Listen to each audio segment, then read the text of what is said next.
હવે આવી જશે.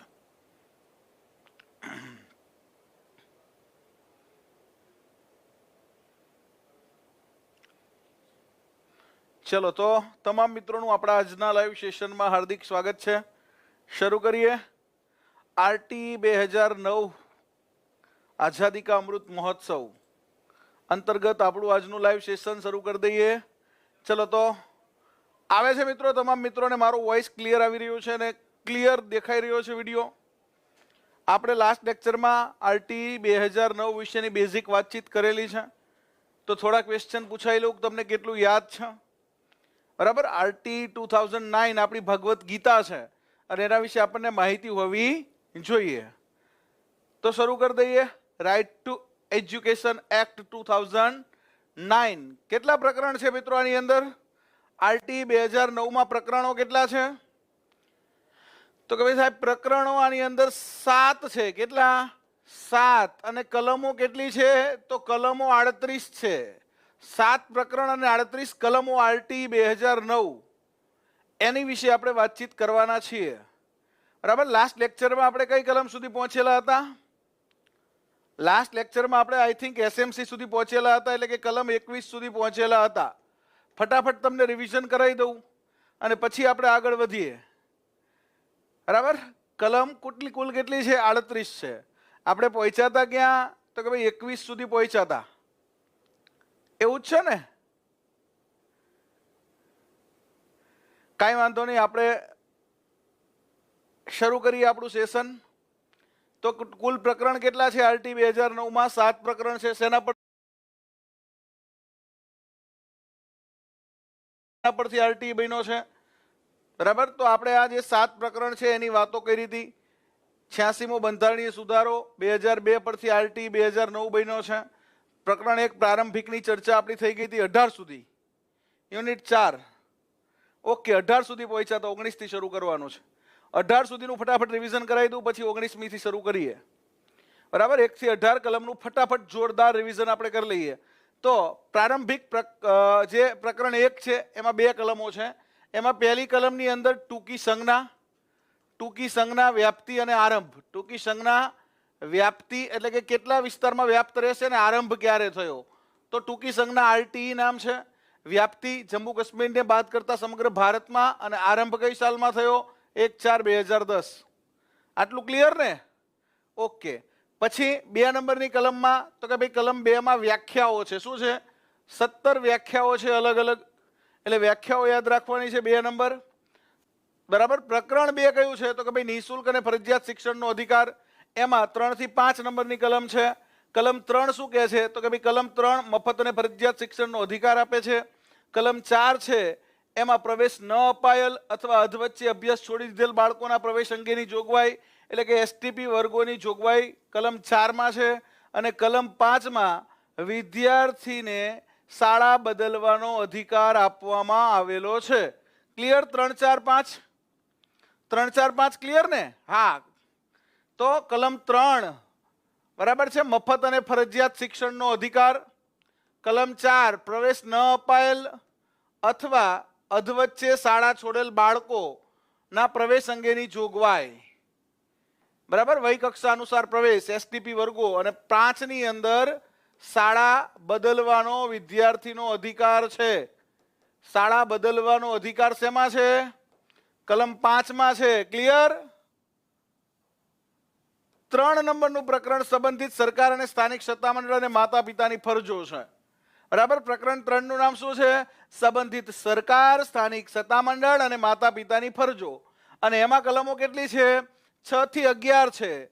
અને 6 નંબરમાં શું છે? તો કે ભાઈ 6 નંબરની અંદર સંબંધિત સરકાર, સ્થાનિક સત્તામંડળની મહત્વની ફરજોની વાત છે. 7 નંબરમાં એમની નાણાકીય જવાબદારી,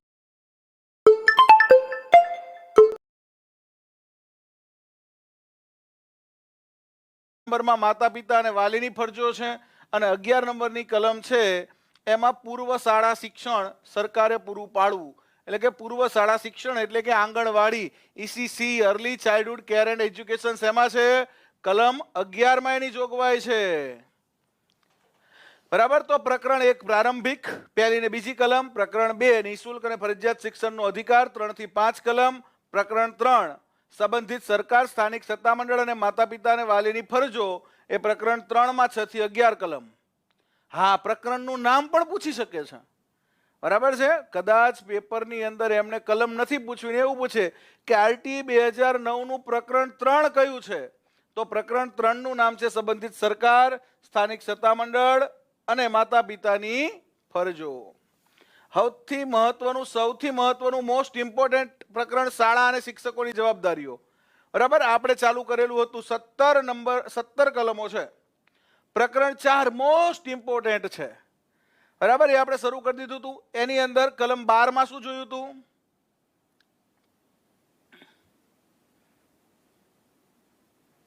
બરાબર, કલમ 12 માં શું જોયું હતું આપણે? તો કલમ 12 ની અંદર વાત કરી હતી શાળાની જવાબદારીઓ.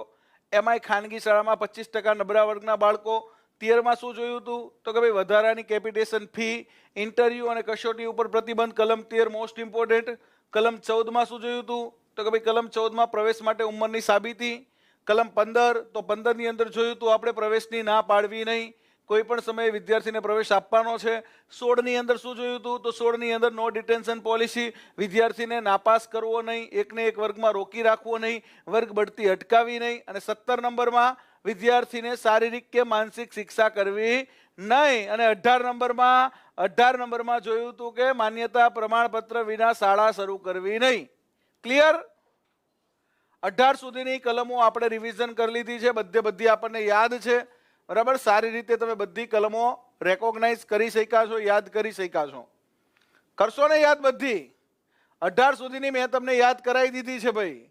માન્યતા પ્રમાણપત્ર વિના મેળવ્યા વિના શાળા સ્થાપવી નહીં, અને સ્થાપી તો દંડ થશે 1 લાખ રૂપિયાનો. માન્યતા પ્રમાણપત્ર વિના શાળા શરૂ કરો તો કેટલો દંડ છે? 1 લાખનો દંડ છે.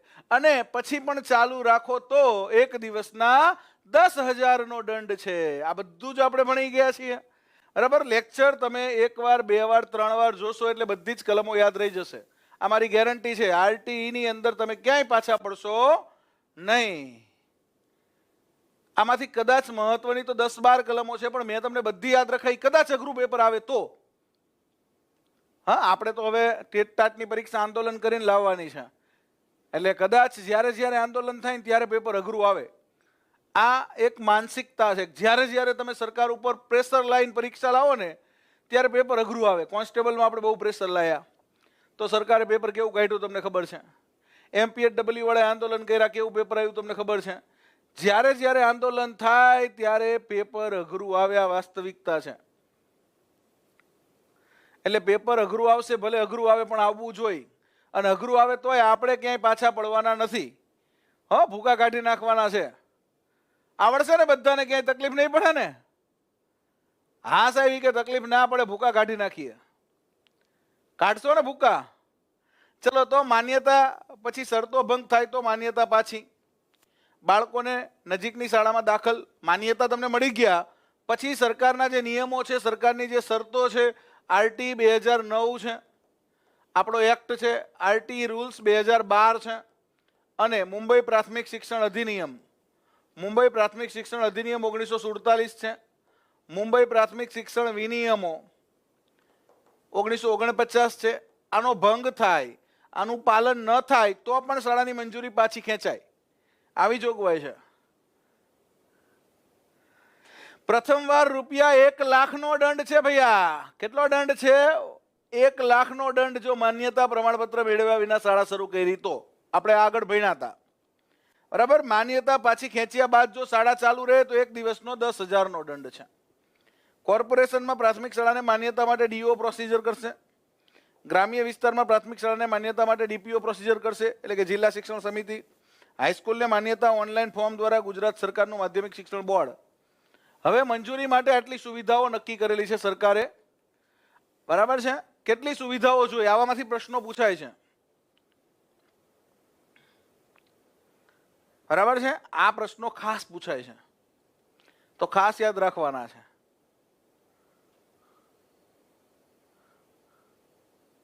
કોચિંગ ક્લાસ માટે હાલ સરકારે કોઈ નિયમો બનાવ્યા નથી, બરાબર. કોઈ પણ વ્યક્તિ કોઈ પણ પ્રકારનું પાટિયું મારીને કોચિંગ ક્લાસ શરૂ કરી દે. સરકારે એમાંય ખરેખર નિયમો બનાવવા જોઈએ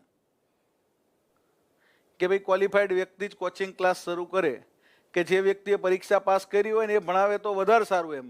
જેને ખબર જ નથી ટેટ ટાટ શું છે, જેણે કોઈ દિવસ ટેટ ટાટ આપી જ નથી, જેને શિક્ષણ શું છે એ ખબર જ નથી, એ લોકોએ ટેટ ટાટનું કોચિંગ આપે છે. એટલે કોચિંગ માટે પણ ખરેખર સરકારે આવું લાવવું જોઈએ કે આટલી ક્વોલિફિકેશન હોય, આવી એલિજિબિલિટી હોય ને એ જ કોચિંગ આપે તો વધારે બેટર રહે એમ.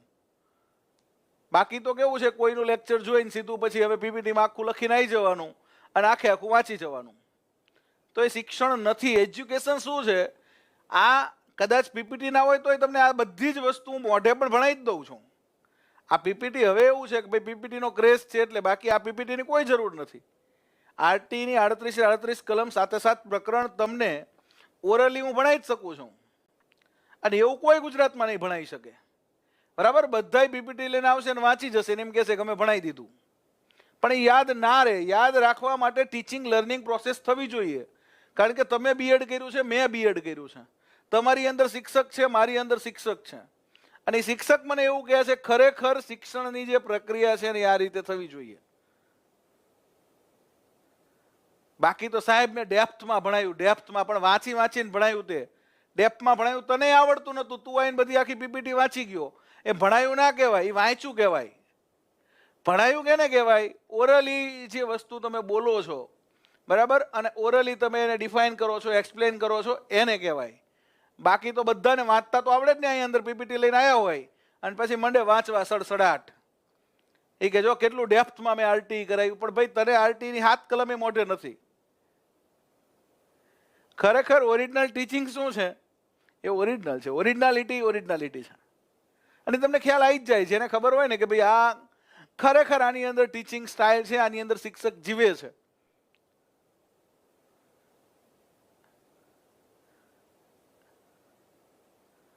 હા, અધ્યાપન, અધ્યયન અને અધ્યાપન. અધ્યયન એટલે શીખવું, તમારે અધ્યયન કરવાનું છે, મારે અહીંથી અધ્યાપન કરવાનું છે. પણ બંને માટે આ વસ્તુ જરૂરી છે. ટીચિંગ લર્નિંગ જે પ્રોસેસ છે એ થવી જરૂરી છે, તો જ મજા આવશે.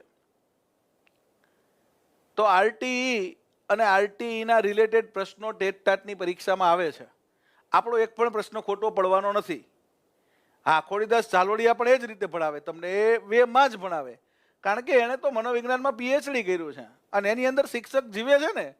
સાહેબ પોતે 11-12માં શિક્ષક છે ગવર્મેન્ટમાં. એટલે ખોડીદાસ ઝાલોડિયા સાહેબમાં શિક્ષક જીવે છે. હા, અને મારો ભૂતકાળ એ શિક્ષકનો છે. બહુ વર્ષો સુધી શિક્ષણમાં કામ કર્યું છે. બરાબર, અત્યારે હું શિક્ષણમાં જ અધિકારી છું, શિક્ષણ વિભાગમાં જ. એટલે શિક્ષક તો આપણી અંદર જીવતો જ રહે ને. અમારા બ્લડમાં ટીચિંગ છે. શું કહેવાય ને? બ્લડમાં ટીચિંગ છે, બ્લડમાં. તો શાળામાં સુવિધાઓ શું હોવી જોઈએ? દરેક શિક્ષક માટે એક વર્ગખંડ હોવો જોઈએ. જેટલા શિક્ષક એટલા વર્ગખંડ. આ નિયમ આરટીઈએ કરેલો છે કે ભાઈ શાળાની અંદર મહેકમ છે 10નું, તો 10 વર્ગખંડ શિક્ષકો માટેના, એક આચાર્ય માટેનો વર્ગખંડ 11. મિનિમમ 11 વર્ગખંડ હોવા જોઈએ. કેટલા હોવા જોઈએ? 11 વર્ગખંડો હોવા જોઈએ. બરાબર. વિદ્યાર્થીને ભણવા માટે બેસવાની 8 ચોરસ ફૂટ જગ્યા. પર સ્ટુડન્ટ કેટલી જગ્યા નક્કી કરેલી છે આપણે? પર સ્ટુડન્ટ 8 ચોરસ ફૂટ જગ્યા હોવી જોઈએ. પ્રાઇમરીમાં કેટલા બાળકો હોય? 1 થી 5માં 30 બાળકો હોય. 1 થી 5ની શાળા હોય તો કેટલા બાળકો હોય? તો કે ભાઈ વર્ગ દીઠ 30 બાળકો. તો 30 ગુણ્યા 8, 8 તરી 24, 240 સ્ક્વેર ફૂટ. ગુણ્યા શિક્ષકની કેટલી? તો કે ભાઈ વત્તા શિક્ષકની 60 સ્ક્વેર ફૂટ. એટલે કે મિનિમમ 300 સ્ક્વેર ફૂટનો વર્ગખંડ પ્રાઇમરી લેવલે હોવો જોઈએ. મિનિમમ 300 સ્ક્વેર ફૂટનો વર્ગખંડ પ્રાઇમરી લેવલે હોવો જોઈએ. જો આવો પ્રશ્ન પૂછે છે પ્રાથમિક શાળામાં મિનિમમ કેવડો વર્ગખંડ હોવો જોઈએ? તો પ્રાથમિક શાળામાં લઘુત્તમ 300 સ્ક્વેર ફૂટનો વર્ગખંડ હોવો જોઈએ. અધ્યાપન કાર્ય માટે 60 ચોરસ ફૂટની જગ્યા જોઈએ. અધ્યાપન કાર્ય એટલે કે શિક્ષકને ભણાવવા માટે નાનું એવું સ્ટેજ જોઈએ, થોડું હલનચલન કરીને ભણાવી શકે. બરાબર. મોટું બોર્ડ જોઈએ, બોર્ડની આજુબાજુમાં 5 ફૂટ 7 ફૂટ જગ્યા જોઈએ. એટલે કે 300 ચોરસ ફૂટ તો જોઈએ જ. એક વિદ્યાર્થી દીઠ કેટલી કીધી છે? 8 ચોરસ ફૂટ. શિક્ષકની કેટલી કીધી છે? 60 ચોરસ ફૂટ.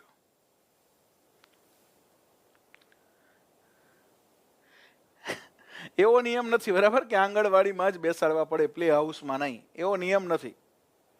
હિતેન, બરાબર છે.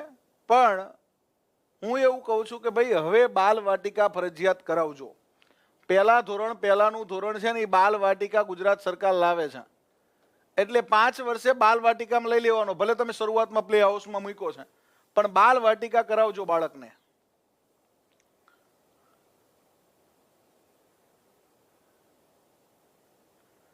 તો અહીંયા આચાર્ય ઓફિસ તથા કાર્યાલય પણ હોવું જોઈએ, બરાબર. શાળામાં આવી સુવિધાઓ હોવી જોઈએ. અવરોધ મુક્ત પ્રવેશ તથા રેમ્પ. અવરોધ મુક્ત પ્રવેશ એટલે કે તમારો જે પ્રવેશ દ્વાર છે તે આજુબાજુમાં દબાણ ના હોવું જોઈએ, ખુલ્લું હોવું જોઈએ. અને રેમ્પ એટલે કે જે વિકલાંગ છે, દિવ્યાંગ છે, દિવ્યાંગ લોકો છે એ લોકોને આવવા જવા માટે રેમ્પ બનાવવો જોઈએ, ઢાળ બનાવવો જોઈએ કે જેના ઉપર એમની વ્હીલચેર હોય પણ આવી શકે. કન્યા કુમારની અલગ ટોયલેટ, જો આ પણ ખાસ જરૂરી છે. કુમાર અને કન્યા માટે દરેક શાળામાં અલગ ટોયલેટની વ્યવસ્થા હોવી જોઈએ. હા, શાળાની મંજૂરી માટે આ બધી સુવિધા જોવાની છે. પીવાના પાણીની અલગ સુવિધા હોવી જોઈએ. ફાયર સેફટી, બરાબર, એલસીબી તથા લાઇબ્રેરી. એટલે કે ઇલેક્ટ્રિકની અંદર એલસીબી લાઇટ કંટ્રોલ કરવા માટે, પછી લાઇબ્રેરી અને ફાયર સેફટી આટલું જોશે. ફાયર સેફટી હવે કમ્પલસરી થઈ ગઈ છે, બરાબર. ફાયર સેફટી કમ્પલસરી છે. શાળા બિલ્ડિંગને ફરતે દિવાલ હોવી જોઈએ, કમ્પાઉન્ડ વોલ, બરાબર. કમ્પાઉન્ડ વોલ કમ્પલસરી છે, કમ્પાઉન્ડ વોલ હોવી જોઈએ, ખુલ્લી શાળા નહીં ભાઈ. રમત ગમતના સાધનો શાળામાં હોવા જોઈએ. 250 વિદ્યાર્થીએ 1 એકરનું રમત ગમતનું મેદાન જોઈએ, બરાબર. પ્રાઇમરીની અંદર મેદાનની જોગવાઈ આવી છે. એલસીબી એટલે લાઇટો જે આપણી છે ને એના માટે એલસીબી લગાવે, એમસીબી એલસીબી સ્વિચ લગાવે, બરાબર. એની વાત છે અહીંયા. એમસીબી એલસીબી સ્વિચ લગાવે ને, આવી એક સ્વિચ લગાવે કે લાઇટમાં શોર્ટ સર્કિટ ના થાય, એના માટેની આ સ્વિચ છે, ઇલેક્ટ્રિસિટી માટેની. હા, બાલ વાટિકા હવે બધે આવશે, બરાબર. બાલ વાટિકા પહેલા ધોરણ પહેલાનું ધોરણ બાલ વાટિકા કહેવાશે. પહેલા ધોરણમાં દાખલ થયા પહેલા બાલ વાટિકા કરીને આવવાનું છે. એટલે પહેલા ધોરણમાં પ્રવેશ માટે બાલ વાટિકા જરૂરી બનશે. એટલે બાલ વાટિકામાં તમારે નામ નોંધાઈ દેવાનું છે. પહેલા ધોરણ પહેલાનું ધોરણ એટલે બાલ વાટિકા. ચલો, હવે 250 વિદ્યાર્થીએ 1 એકર રમત ગમતનું મેદાન, બરાબર. આવી આપણી પ્રાથમિક શાળામાં જોગવાઈ છે. માધ્યમિક શાળા તમારે શરૂ કરવી હોય તો માધ્યમિક શાળામાં રમતના મેદાનની જોગવાઈ આવી છે કે જો શહેરી વિસ્તાર હોય તો 800 ચોરસ મીટર અને ગ્રામ્ય વિસ્તાર હોય તો 1200 ચોરસ મીટર. 1200 ચોરસ મીટર. શહેરી વિસ્તાર હોય તો 800, ગ્રામ્ય વિસ્તાર હોય તો 1200. રમતનું મેદાન જોઈ.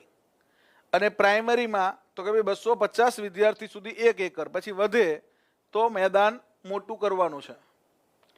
ચલો, હવે આટલે સુધી ઓકે. પૂર્વ પ્રાથમિક શિક્ષણ એટલે બાલ વાટિકા, બરાબર. પૂર્વ પ્રાથમિક શિક્ષણ એટલે pre primary education. Pre PTC જે લોકો કરે એને નથી મૂકતા. પૂર્વ શાળા, શાળા પૂર્વનું શિક્ષણ એટલે કે શાળામાં દાખલ થયા પહેલા બાલ વાટિકા ભણીને આવે, જુનિયર કેજી સિનિયર કેજી કરીને આવે, નર્સરી કરીને આવે, પ્લે ગ્રુપમાં ભણીને આવે, એ બધું બાલ મંદિર જ ટૂંકમાં. બાલ વાટિકા એટલે બાલ મંદિર. હા, તમારા પ્રશ્નો માટે હું છેલ્લે સમય આપીશ. અત્યારે આપણે પહેલા આગળ વધીએ હવે આરટીઈમાં, બરાબર. છેલ્લે હું 10 મિનિટ તમારા માટે રાખીશ. ચલો, 19 નંબરની આપણી જે કલમ છે, આરટીઈ 2009ની કલમ 19 છે. શાળા માટેના નિયમો અને ધોરણો. શાળાએ અમુક નિયમો અને ધોરણો પાળવાના છે, એને ફોલો કરવાના છે. 5 વર્ષ પૂરા થાય એટલે બાલ વાટિકામાં દાખલ થાય, 6 વર્ષ પૂરા થાય એટલે શાળામાં દાખલ થાય. આવું યાદ રાખવાનું દીપ્તિ. હા, 5 વર્ષ પૂરા થાય એટલે બાળકને શાળાએ બાલ વાટિકામાં મોકલવાનું છે. અને 2023 થી 6 વર્ષ, આવતા વર્ષથી હવે 6 વર્ષ પૂરા થાય પછી શાળાએ બાળક જશે. બાલ વાટિકા આ વર્ષથી અમલમાં આવી જશે. હવે તમારે બાલ વાટિકા મૂકી શકો 2023 થી. કલમ 18 અનુસાર અગાઉ સ્થાપેલી શાળાએ 3 વર્ષમાં. હવે તો કે ભાઈ આરટી આયા પહેલા અમુક શાળાઓ શરૂ થઈ ગઈ છે. આરટી એક્ટ 2009 છે, એનો અમલ ક્યારથી થયો? તો કે ભાઈ એનો અમલ થયો 1/4/2010 થી. તો 1/4/2010 પહેલા ઘણી બધી શાળાઓ શરૂ થઈ ગઈ હતી. 1/4/2010 પહેલા ઘણી બધી શાળાઓ શરૂ થઈ ગઈ હતી. તો આ શાળાઓએ શું કરવાનું છે? તો કે ભાઈ એ અગાઉ સ્થપાયેલી શાળાઓએ 3 વર્ષમાં પોતાના ખર્ચે નિયમો અને ધોરણો પૂર્ણ કરવા. આરટીઈમાં જે નિયમો અને ધોરણો નક્કી કર્યા છે એ 3 વર્ષમાં પૂર્ણ કરવાના છે. એટલે કે અગાઉ જે શાળાઓ ચાલુ હતી એ ચાલુ શાળાઓએ, હવે આરટી એક્ટ 2009 પછી નવી મંજૂરી તો આ પ્રમાણે જ મળશે, પણ અમુક શાળાઓ એ અગાઉ ચાલુ હતી, પ્રવર્તમાન શાળાઓ હતી. તો પ્રવર્તમાન શાળાઓને શું કરવાનું છે? તો એને 3 વર્ષમાં પોતાના ખર્ચે. આની છે ને સરસ મજાની પીડીએફ તમને બનાવીને મોકલશું. અને મેં એવું કર્યું છે કે આની સરસ મજાની ડિઝાઇન આપણા વિદ્યાર્થીઓ માટે બનાવી છે. આ એક એક ટોપિકની સરસ મજાની એક મસ્ત પેમ્ફલેટ ફોર કલર તમારા માટે આરટીઈ નું બનાવશું આપણે. છતાંય તમે નોટ બનાવજો, પણ તમારા માટે આપણે એવી ઈચ્છા છે મારી કે ભાઈ આપણા ટેટના જે વિદ્યાર્થીઓ છે એમના માટે અલગ અલગ ટોપિક, કે ભાઈ આરટીઈ 2009 કે શિક્ષણ પંચો કે શૈક્ષણિક મનોવિજ્ઞાનના અલગ અલગ ટોપિક, દરેક ટોપિકની પર્ટિક્યુલર સરસ મજાની ડિઝાઇન બનાવવાની. પ્રવર્તમાન એટલે કે જે તે વખતે ચાલુ હતી. આરટીઈ આવ્યા પહેલા પણ પ્રવર્તમાન હતી, આરટીઈ આવ્યા પહેલા પણ અમુક શાળાઓ ચાલુ હતી. તો એ જે ચાલુ શાળાઓ છે એને 3 વર્ષની અંદર આ ધારા ધોરણો પ્રમાણે શાળામાં ફેરફાર કરવાનો છે. મેદાન ના હોય, હજી ઘણી બધી શાળાઓ ગુજરાતમાં એવી છે કે એ કોમ્પ્લેક્સમાં ચાલે છે. અરે રેસિડેન્શિયલ મકાનમાં પણ શાળાઓને મંજૂરી જે તે વખતે મળી ગઈ છે. અધિકારીઓને એવું થતું હોય કે આપણને થોડા પૈસા મળતા હોય તો આપી દો મંજૂરી. કેટલા એવા અધિકારીઓએ બાંધછોડ કરીને મંજૂરી આપી છે. પેમ્ફલેટ તમને આપણે ઓનલાઈન મૂકશું, હા, તમારા રીડિંગ માટે. ઘરે નહીં આવે પણ તમે એની પ્રિન્ટ કાઢી શકો. વધારે તમારે પેપરે ના થાય ને 2 પેમ્ફલેટ 3 પેજની અંદર બધું કન્ટેન્ટ આવી જાય એક એક ટોપિકનું. અને તમારા માટે જ, બરાબર, જે લોકો ટેટ ટાટની તૈયારી કરે છે જ્ઞાન લાઈવ સાથે એમના માટે આવું બનાવવાની મારી ઈચ્છા છે કે ભાઈ તમારા માટે આવું બનાવીને તમને મોકલવું છે. હા, જેમ બનશે એમ અપલોડ આપણે કરતા જશું. ચલો, તો જે લોકો પ્રવર્તમાન હતા, મંજૂરી ઓલરેડી લીધેલી હતી, તો એ લોકોને 3 વર્ષમાં ધારા ધોરણો. હજી આ ઘણી બધી શાળા ગુજરાતમાં એવી છે કે જો આનો અમલ કરાવો તો એ શાળાની મંજૂરી રદ કરવી પડે. 20 નંબર છે અનુસૂચિ સુધારવાની સત્તા. તો કેન્દ્ર સરકાર જાહેરનામું બહાર પાડી અને આની પાછળ જે અનુસૂચિ છે, બરાબર, એક્ટની પાછળ અનુસૂચિ આપેલ છે, એમાં નમૂનો આપેલો છે કે ભાઈ નમૂનો 1, તો કે ભાઈ મંજૂરી માટેની અરજી. તમારે શાળાની મંજૂરી માટેની અરજી છે એ નમૂના 1માં કરવાની છે. આવું અનુસૂચિમાં અલગ અલગ વસ્તુ આપેલી છે કે ભાઈ નમૂનો 2, તો શાળાની મંજૂરીનું પ્રમાણપત્ર નમૂના 2માં આવશે. મંજૂરી પ્રમાણપત્ર, શાળાને મંજૂરી મળીનું પ્રમાણપત્ર, તો કે ભાઈ આરટીઈની અનુસૂચિની અંદર આપેલો નમૂનો 2 છે. ક્લિયર? પ્રશ્ન કેવા પૂછાશે હું તમને કહેતો જ જાઉં છું જોડે જોડે, બરાબર, કે ભાઈ આરટીઈ 2009 કયા નમૂનામાં શાળાની મંજૂરી માટેની અરજીની જોગવાઈ છે? તો નમૂના 1માં. શાળાની મંજૂરી આપવો કઈ નમૂનામાં આપવામાં આવશે? તો નમૂના 2માં.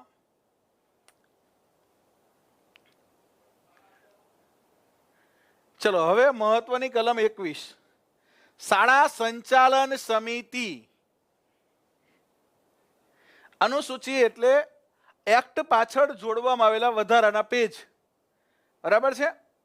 એટલે કે અનુસૂચિ એટલે પાછળ જે વધારાની માહિતી છે એ અનુસૂચિ સ્વરૂપે આપેલી હોય, એટલે એને અનુસૂચિ કહીને. સુધારવાની સત્તા કોની છે? તો કેન્દ્ર સરકારની છે. કેન્દ્ર સરકારે આ કાયદો બનાવ્યો છે આરટી 2009, તો સુધારવાની સત્તા કોની હોય? અનુસૂચિ સુધારવાની સત્તા કેન્દ્ર સરકારની હોય. આ પેમ્ફલેટ બનાવશે એટલે આપણે મૂકતા જશું, બરાબર. હાલ આપણે તમને મેં કીધું કે ભાઈ હું બનાવરાઈશ એટલે તમારા માટે ધીમે ધીમે બનશે. હો, પણ બનશે ચોક્કસ બેટા, અને તમને મળશે ચોક્કસ, એ મારી જવાબદારી છે. હા, બાકી આ પીડીએફ તો અત્યારે જ મળી જાય છે તમારે નોટબુક બનાવી હોય તો. હા, એનેક્સ્ચર પણ કહેવાય. અનુસૂચિને આપણે એનેક્સ્ચર કહીએ ઇંગ્લિશમાં, ગુજરાતીમાં અનુસૂચિ કહીએ. એનેક્સ્ચર એટલે પાછળ જોડેલું બિડાણ જેવું ટૂંકમાં. આ બધાને લાગુ પડે છે, બધી શાળાને. ખાલી એક પ્રાઇવેટ શાળાએ એસએમસી બનાવવાની નથી, બાકી પ્રાઇવેટ શિક્ષકો અને પ્રાઇવેટ શાળાને આરટીઈ તો લાગુ પડે જ, પણ આ એસએમસી માંથી એને છૂટ આપેલી છે. તો કલમ 21, શાળા સંચાલન સમિતિ, એસએમસી, જેને ઇંગ્લિશમાં કહીએ છીએ સ્કૂલ મેનેજમેન્ટ કમિટી. આ એસએમસી પહેલા કઈ જોગવાઈ હતી? એસએમસી જે છે આરટીઈ ની અંદર આવી. આ એસએમસી પહેલા શું હતું? શાળા કક્ષાએ પહેલા કઈ આવું હતું? સમિતિ હતી? કોઈ જાણતા હોય તો મને કહેજો. એસએમસી તો છે જ, બરાબર. મેં તો એસએમસી બનાવેલી છે ને એસએમસી પહેલાય કામ કરેલું છે. તો એસએમસી પહેલા શું હતું? કલમ 2 વ્યાખ્યાઓ, એમાં 4 પ્રાઇવેટ શાળા સિવાયની તમામ શાળાઓને એસએમસી બનાવવી પડશે. પ્રાઇવેટ શાળાને એસએમસી બનાવવાની નથી. પ્રાઇવેટ શાળાને એસએમસી માંથી મુક્તિ આપી છે. પ્રાઇવેટ શાળાને એસએમસી લાગુ પડશે નહીં. હા, તો એસએમસી શું છે? તો એસએમસી સ્કૂલ મેનેજમેન્ટ કમિટી છે. આરટી એક્ટ 2009 ની કલમ 21 ની અંદર એસએમસી ની જોગવાઈ કરી. એસએમસી આવ્યું ત્યારે એના વિરોધમાં દિલ્હી ખાતે આંદોલન કરેલું ઓલ ઇન્ડિયા ટીચર્સ ફેડરેશને. બરાબર. એ પહેલા વીઈસી હતી. વીઈસી વિલેજ એજ્યુકેશન કમિટી હતી. વીઈસી પછી એમટીએ હતું, મધર્સ ટીચર્સ એસોસિએશન. પછી પીટીએ હતું, પેરેન્ટ્સ ટીચર્સ એસોસિએશન. પછી એક વીસીડબ્લ્યુસી હતી, વિલેજ સિવિલ વર્ક્સ કમિટી. આવી 4 સંસ્થાઓ હતી. એસએમસીઆઈ એ પહેલા આવી 4 સંસ્થાઓ હતી. ભરતકુમાર સાચું છે, એમટીએ પીટીએ હતી. જે એસએમસી છે એના જેવી કમિટી હતી વીસી, વિલેજ એજ્યુકેશન કમિટી. એની જગ્યાએ એસએમસી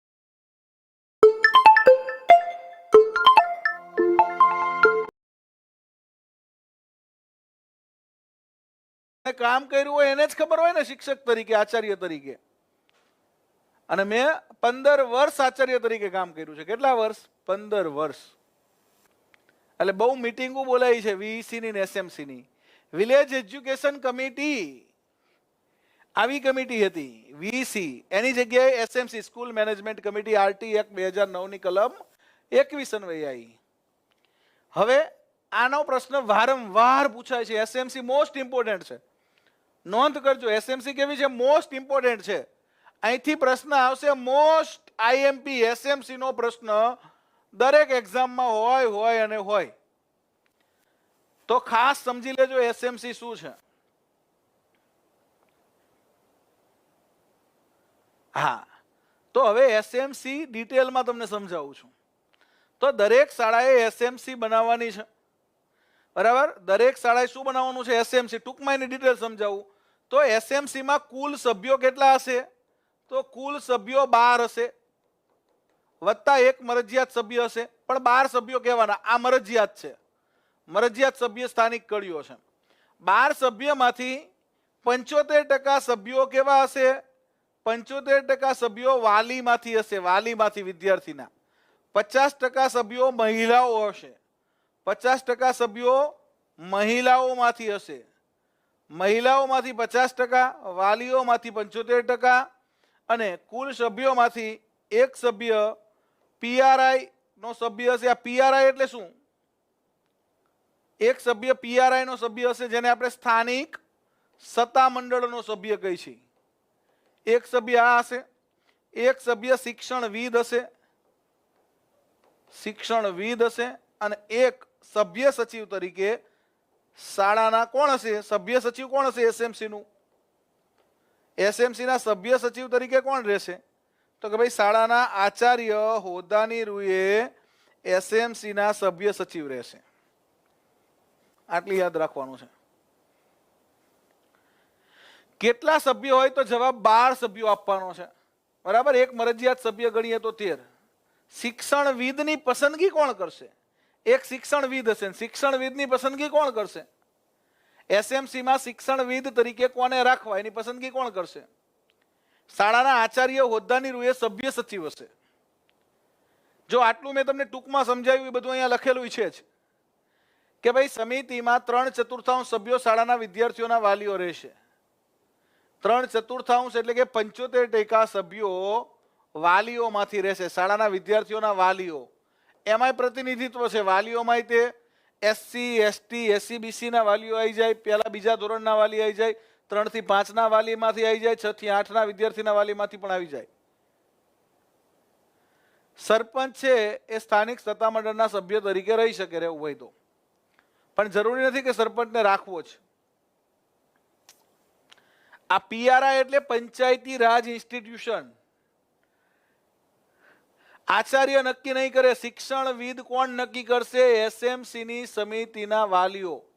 એસએમસી સમિતિના વાલીઓ છે એ નક્કી કરશે કોણ શિક્ષણવિદ. શિક્ષણવિદ એટલે શિક્ષણમાં જેને રસ હોય એવી વ્યક્તિ. બાકી આચાર્યને નક્કી કરવાનું કીધું હોય તો આચાર્ય એની ઘરવાળીને જ શિક્ષણવિદમાં રાખી દે કે મારી ઘરવાળી શિક્ષણવિદ. એસએમસી ના સભ્યો કેટલા? 12 જ લખવાના છે આપણે, 12. બરાબર, જવાબ 12 જ સાચો પડે. એસએમસી ના સભ્યો કેટલા? 12.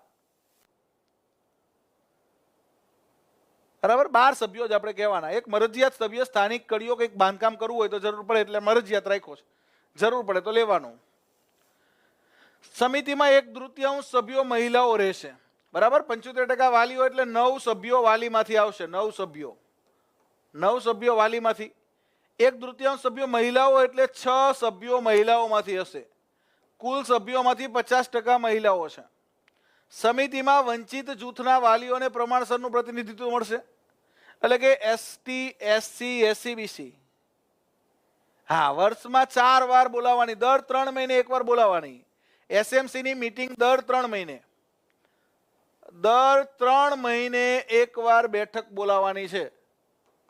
બરાબર, એની પહેલા એજન્ડો બોલાવવાનો, એજન્ડો લખી અને તારીખ અને સમય આપવાનો. આ તારીખે આ સમયે એસએમસી ની બેઠક બોલાવી છે, એજન્ડા બુક ફરતી કરવાની અને એમાં લખવાનું કે આ બેઠકમાં શેની ચર્ચા કરશું, અને પછી બેઠક બોલે એટલે એજન્ડા પ્રમાણે ઠરાવ કરવાના. હું તમને સમજાવું બધું. સમિતિમાં એક શિક્ષણવિદ રહેશે જેની પસંદગી એસએમસી ના વાલીઓ કરશે. જો અહીં લખ્યું છે મેં, જેની પસંદગી એસએમસી ના વાલીઓ કરશે. આ પ્રશ્ન જીપીએસસી પૂછ્યો છે એકવાર, શિક્ષણ સેવા વર્ગ 2 માં. બરાબર, આ જીપીએસસી પૂછ્યો છે પ્રશ્ન કે એસએમસી ના શિક્ષણવિદની પસંદગી કોણ કરશે? મોટા ભાગના એવું હોય કે આચાર્ય કરશે, પણ આચાર્ય નહીં કરે. કોણ કરશે? એસએમસી ની સમિતિમાં રહેલા વાલીઓ. સમિતિમાં એક સ્થાનિક સત્તામંડળનો સભ્ય રહેશે, એટલે કે પીઆરઆઈ સભ્ય. મેં કીધું ને, પીઆરઆઈ એટલે પંચાયતી રાજ ઇન્સ્ટિટ્યુશન. પીઆરઆઈ એટલે પંચાયતી, પી એટલે પંચાયતી, આર એટલે રાજ અને આઈ એટલે ઇન્સ્ટિટ્યુશન. પંચાયતી રાજ ઇન્સ્ટિટ્યુશન માંથી, એટલે કે સ્થાનિક સત્તા મંડળ. અહીંયા શબ્દ વાપરે છે પીઆરઆઈ. એસએમસી ની બેઠક વર્ષમાં 4 વાર બોલાવવાની છે. એમાં એને ભણેલો હોવો જોઈએ શિક્ષણવિદ એવું જરૂરી નથી. થોડું ઘણું ભણ્યો હોય તોય ચાલે, નિવૃત્ત શિક્ષક હોય તોય ચાલે. જેને શિક્ષણમાં રસ છે ને શિક્ષણ પાછળ સમય આપી શકે છે ને એવી વ્યક્તિ જોઈ. એવું જરૂરી નહીં કે બહુ ભણેલી વ્યક્તિને રાખવી, પણ બહુ ભણેલો રહ્યો એ કોઈ દી શાળાએ જ ના આવે શું કરવાનું? જે શાળાએ આવી શકે, શાળાની પ્રવૃત્તિમાં રસ લઈ શકે, શાળાનું શિક્ષણ સુધરે એમાં એને રસ હોય એવી વ્યક્તિને શિક્ષણવિદ પસંદ કરવાનો. શાળામાં આચાર્ય સમિતિના સભ્ય સચિવ રહેશે. જો આ પ્રશ્ન પણ પૂછાય, એસએમસી ના સભ્ય સચિવ કોણ હશે? તો શાળાના આચાર્ય. કોઈ એક વાલી એસએમસી ના અધ્યક્ષ રહેશે. એસએમસી ના મેઇન અધ્યક્ષ હોય, અધ્યક્ષ હંમેશા વાલીમાંથી જ રહેશે. શાળામાં વિદ્યાર્થીના વાલીમાંથી જ એસએમસી ના અધ્યક્ષ બનશે. એસએમસી ના અધ્યક્ષ કોણ રહેશે? તો શાળામાં વિદ્યાર્થીના વાલીમાંથી કોઈ એક વ્યક્તિ એસએમસી ના અધ્યક્ષ બનશે. ક્લિયર? એસએમસી ક્લિયર થઈ ગઈ કે નહીં? હા, પંચાયતી રાજની જોગવાઈ આપણે ત્યાં અનુચ્છેદ 40 બરાબર ડીપીએસપી માં છે કે દરેક ગામની અંદર એક ગ્રામ પંચાયત હોવી જોઈએ કે સ્થપાવી જોઈએ. તો અહીંયા પંચાયતી રાજ ઇન્સ્ટિટ્યુશનનો એક સભ્ય પણ લીધો છે કે ભાઈ ગામની અંદર કઈ રાજકીય કામ છે કે ગામમાં પંચાયતનું કંઈક કામ છે તો એક એનો સભ્ય આપણી પાસે છે એસએમસીમાં. એને કહી દે કે ભાઈ તું આ પંચાયતનું કામ પૂરું કરાવજે.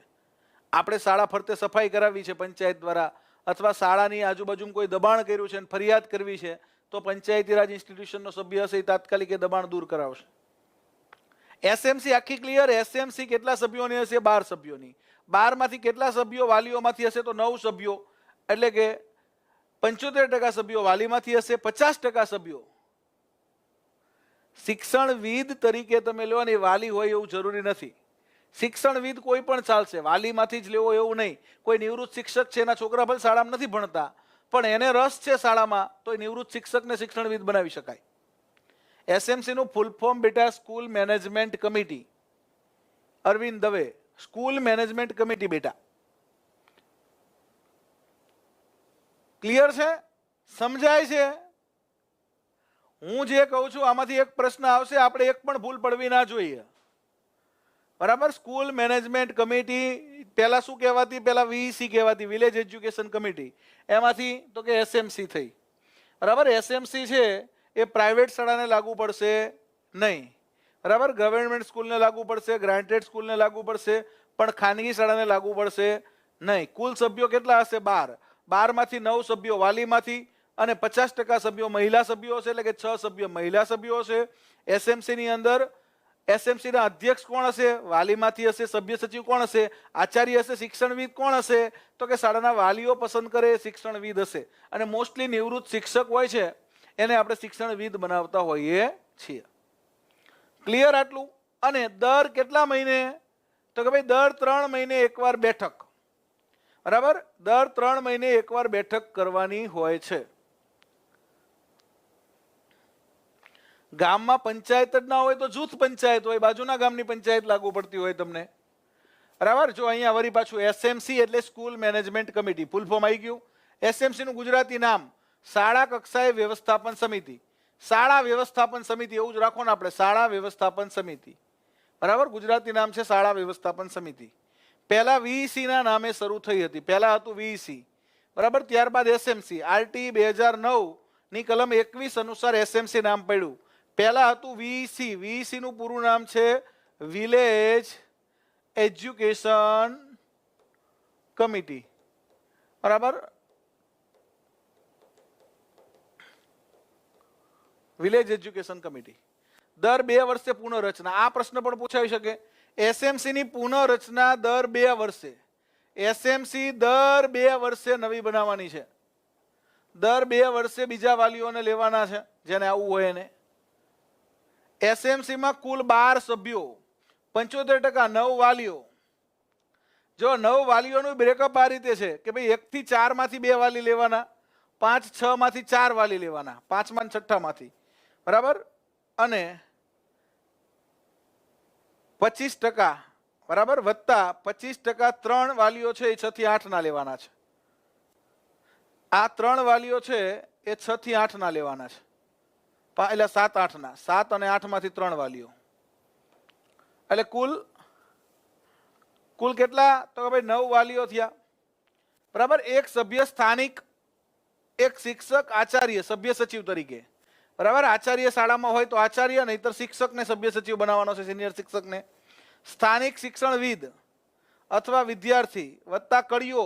કડીઓ છે એ મરજિયાત સભ્ય છે, એટલે કડીઓ તમે ના લો તો પણ ચાલે. 12 ફરજિયાત લેવાના છે. બરાબર, 12 સભ્યોની ગણતરી ફરીથી એકવાર કરાવું તો 12 સભ્યોમાં કોણ આવશે? તો 12 સભ્યની અંદર 9 સભ્યો વાલીઓમાંથી, વિદ્યાર્થીના વાલીઓ ધોરણ વાઇઝ. બરાબર, 1 થી 4 ના 2, 5, 6 ના 4 અને 7, 8 ના 3. 9 વાલીઓ, પછી એક સભ્ય તો કે ભાઈ સ્થાનિક સત્તા મંડળનો સભ્ય. સ્થાનિક સત્તા મંડળનો સભ્ય એક, એટલે કે પંચાયતી રાજ ઇન્સ્ટિટ્યુશનમાંથી વોર્ડનો પ્રતિનિધિ, ચૂંટાયેલો સભ્ય ટૂંકમાં. પછી એક સભ્ય આપણે લેવાનો છે તો કે ભાઈ એક લેવાનો છે શિક્ષણવિદ, જેને વાલીઓ પસંદ કરશે કે આ વ્યક્તિ શિક્ષણવિદ છે અને શિક્ષણમાં રસ છે. વત્તા એક વ્યક્તિ આપણે લેવાનો છે આચાર્ય અથવા સિનિયર શિક્ષક. બરાબર, કુલ 12 સભ્યો થયા.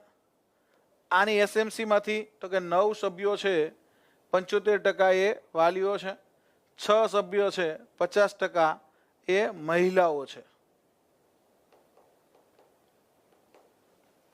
મહિલાઓ 50% સભ્યો છે, એટલે કે 6 સભ્યો મહિલાઓમાંથી લેવાની છે. 50% સભ્યો મહિલાઓ હશે. દર 3 મહિને બેઠક બોલાવી. એસએમસી ની બેઠક દર 3 મહિને બોલાવવાની છે. દર 3 મહિને એસએમસી ની બેઠક. રજિસ્ટર એક એજન્ડા બુક. 6 દિવસ અગાઉ તમારે એજન્ડો ફરતો કરવાનો છે કે ભાઈ આવતા આ તારીખના રોજ આપણે બેઠક બોલાવી છે. હવે આ તારીખ થઈ 13, તો 20 તારીખે બેઠક બોલાવી હોય તો અત્યારથી એજન્ડો ફરતો કરવો પડે. 2 મિનિટ્સ બુક, બરાબર, જે તમે નોંધ થાય છે. 3 ઠરાવ બુક અને 4 અમલીકરણ બુક. ખાસ એજન્ડા બુક અને ઠરાવ બુક મહત્વની છે. બરાબર, એજન્ડો અને ઠરાવ કરવાનો કે આજ રોજ એસએમસી ની બેઠક મળી, એમાં અગાઉ આ તારીખના એજન્ડા પ્રમાણે નક્કી કરેલું હતું કે શાળામાં આવેલી ગ્રાન્ટ છે એ ગ્રાન્ટ ક્યાં વાપરવી. એસએમસી ના તમામ સભ્યોએ બરાબર બહુમતીથી એવું નક્કી કર્યું કે ભાઈ શાળામાં આવેલી ગ્રાન્ટ છે એમાંથી શાળાની અંદર આપણે એક સરસ મજાની માઇક સિસ્ટમ લાવવી કે શાળાની અંદર આપણી પાસે જે ગ્રાન્ટ આવી છે એમાંથી વોટર કુલર વસાવવું. કે શાળામાં જે ગ્રાન્ટ આવી છે એમાંથી આપણે આરઓ સિસ્ટમ વસાવવી, કે શાળામાં જે ગ્રાન્ટ આવી છે એમાંથી આપણે સારા સ્પીકર લાવવા, જે તમારે યુઝ કરવો એ પ્રમાણેનો ઠરાવ કરવાનો. હા, એ કેળવણીકાર, શિક્ષણવિદ એ જ કેળવણીકાર. ચલો હવે 22 નંબર શું કહે છે? શાળા વિકાસ યોજના SDP. 21 SMC, 22 શાળા વિકાસ યોજના. શાળાની અંદર શાળાના વિકાસ માટેનું તમામ કામ, બરાબર, શાળાની તમામ નિરીક્ષણ જવાબદારી SMC નિભાવે છે. એજન્ડો એટલે આપણે અગાઉ જાણ કરી એને એજન્ડો કહેવાય. એજન્ડા બુક અને ઠરાવ બુક, બે બુક તમે આચાર્ય શાળામાં થશો તમારે નિભાવવાનું થશે. એજન્ડો એટલે અગાઉથી જાણ કરવાની કે ભાઈ આટલા આટલા મુદ્દાઓ પર આપણે ચર્ચા કરવાની છે, કે ભાઈ આવતી 15મી ઓગસ્ટ છે, આઝાદી કા અમૃત મહોત્સવની ઉજવણી કરવાની છે, તો એ અંગે કેવા કાર્યક્રમો કરવા, પછી શાળા વિકાસ યોજના બનાવવાની છે, શાળામાં આવેલી ગ્રાન્ટ વપરાશ અંગેની ચર્ચા કરવાની છે, શાળામાં તો કે ભાઈ એક સરસ મજાનો કાર્યક્રમ નવો શરૂ થયો છે મીનાની દુનિયા, તો એ મીનાની દુનિયા કાર્યક્રમ છે એ અંતર્ગત તમને માહિતગાર કરવાના છે. આવો એજન્ડો બોલાયો. એજન્ડા અન્વયે વાલીઓ આવ્યા, પછી ઠરાવ કરવાનો કે ભાઈ એજન્ડા પ્રમાણે વાલીઓ હાજર રહ્યા છે અને બહુમતીથી નીચેના ઠરાવ કરવામાં આવે છે, તમામ સભ્યોની સહી લેવાની, આવું હોય છે. ચલો હવે શાળા વિકાસ યોજના, school development plan. School development plan કોણ બનાવશે? આ શાળા વિકાસ યોજના કોને બનાવવાની? આચાર્યએ બનાવવાની હોય, શિક્ષકોએ બનાવવાની હોય, કોણે બનાવવાની હોય? કોઈ કહેશે મને?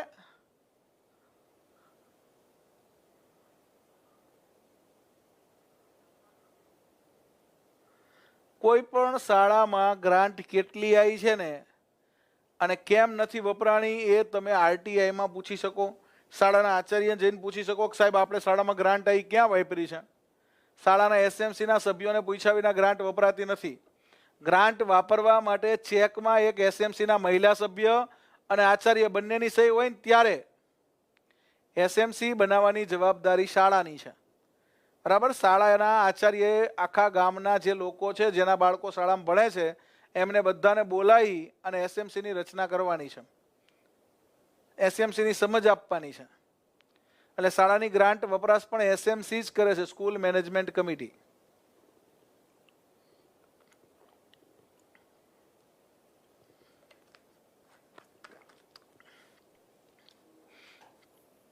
તો કોણે બનાવવાની હોય? SMC એ બનાવવાની હોય. કોણે બનાવવાનો છે? સ્કૂલ ડેવલપમેન્ટ પ્રોગ્રામ કોણે બનાવવાનો છે? શાળા વિકાસ યોજના SMC એ બનાવવાની છે. શાળા વિકાસ યોજના 3 વર્ષની અગાઉથી બનાવી નાખવાની છે. 3 વર્ષની યોજના બનાવવાની છે. 3 વર્ષની યોજના બનાવવાની, દર વર્ષે એને અપડેટ કરવાની. દર વર્ષે અપડેટ કરવાની કે ભાઈ આપણે આગલા 3 વર્ષમાં શું શું કરવાના હતા, કઈ કઈ કામગીરી આપણે કરવાના હતા, એમાં કેટલી કરી શક્યા છીએ. SMC 3 વર્ષનો શાળા વિકાસ યોજના બનાવશે, 3 વર્ષની બનાવશે અને દર વર્ષે એને અપડેટ કરશે કે ભાઈ આટલા આટલા આપણે 3 વર્ષના લક્ષ્ય રાખ્યા હતા. કેમ આપણે નીતિ આયોગ છે એ 3 વર્ષનું એક સરસ મજાનો એક્શન પ્લાન બનાવે. આપણે પહેલા પંચવર્ષીય યોજના આવતી છે, આયોજન પંચ બનાવતું, પછી આયોજન પંચની જગ્યાએ મોદી સાહેબ નીતિ આયોગ લઈ આવ્યા. NITI Aayog, national institution for transforming India, એ 3 વર્ષનો એક્શન પ્લાન બનાવે છે. 3 વર્ષનો એક્શન પ્લાન. એમ આપણે અહીંયા 3 વર્ષની SDP બનાવવાની અને એને દર વર્ષે અપડેટ કરવાની કે એમાંથી કેટલું કામ થયું. હા, SMCની મુદત 2 વર્ષની, પણ SMCના સભ્યો બદલાય, બરાબર. SMCની મુદત 2 વર્ષની છે, પણ SMCમાં શું થવાનું છે? SMCમાં 2 વર્ષે પુનઃરચના, એટલે કે આમાંથી અમુક સભ્યને નીકળવું હોય, નવા સભ્યને આવવું હોય. આ પુનઃરચના શા માટે કરવી પડે ખબર છે? એનું એક કારણ છે કે આમાં 7-8મા ધોરણમાં જે વિદ્યાર્થી ભણે છે એના 3 વાલીઓ છે. હવે આમના બાળકો છે એ તો ભણીને આગળ વહી ગયા હશે. આ 3 વાલીઓ 7મા-8મા ધોરણના બાળકોના છે. હવે 2 વર્ષ પછી આ 7મા વાળો 8મામાં આવી જશે, 8મા વાળો 9માં વયો જશે. આમના જે વાલીઓ છે એને બદલવા પડે. 2 વર્ષ પછી આ બાળકો માધ્યમિકમાં વયા જશે તો એમના વાલીઓને SMCમાં રખાય નહીં. એટલે આ જે 3 વાલીઓ છે એની જગ્યાએ નવા વાલીઓ લાવવાના છે, એટલા માટે પુનઃરચના છે. એસએમસી ની દર 2 વર્ષે પુનઃરચના શા માટે કીધી છે? તો દર 2 વર્ષે પુનઃરચના એટલા માટે કીધી છે. સમજાઈ ગયું? દર 2 વર્ષે પુનઃરચના એસએમસી ની શા માટે કીધી છે એનું રીઝન?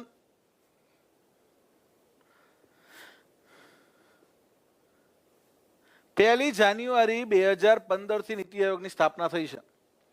1/1/2015 થી નીતિ આયોગ આવ્યું છે. બરાબર. આની પહેલા પ્લાનિંગ કમિશન હતું, એટલે કે આયોજન પંચ હતું. હા, એસડીપી નું ફૂલ ફોર્મ છે સ્કૂલ ડેવલપમેન્ટ પ્લાન, શાળા વિકાસ યોજના. 3 વર્ષની બનાવવાની, દર વર્ષે અપડેટ કરવાની.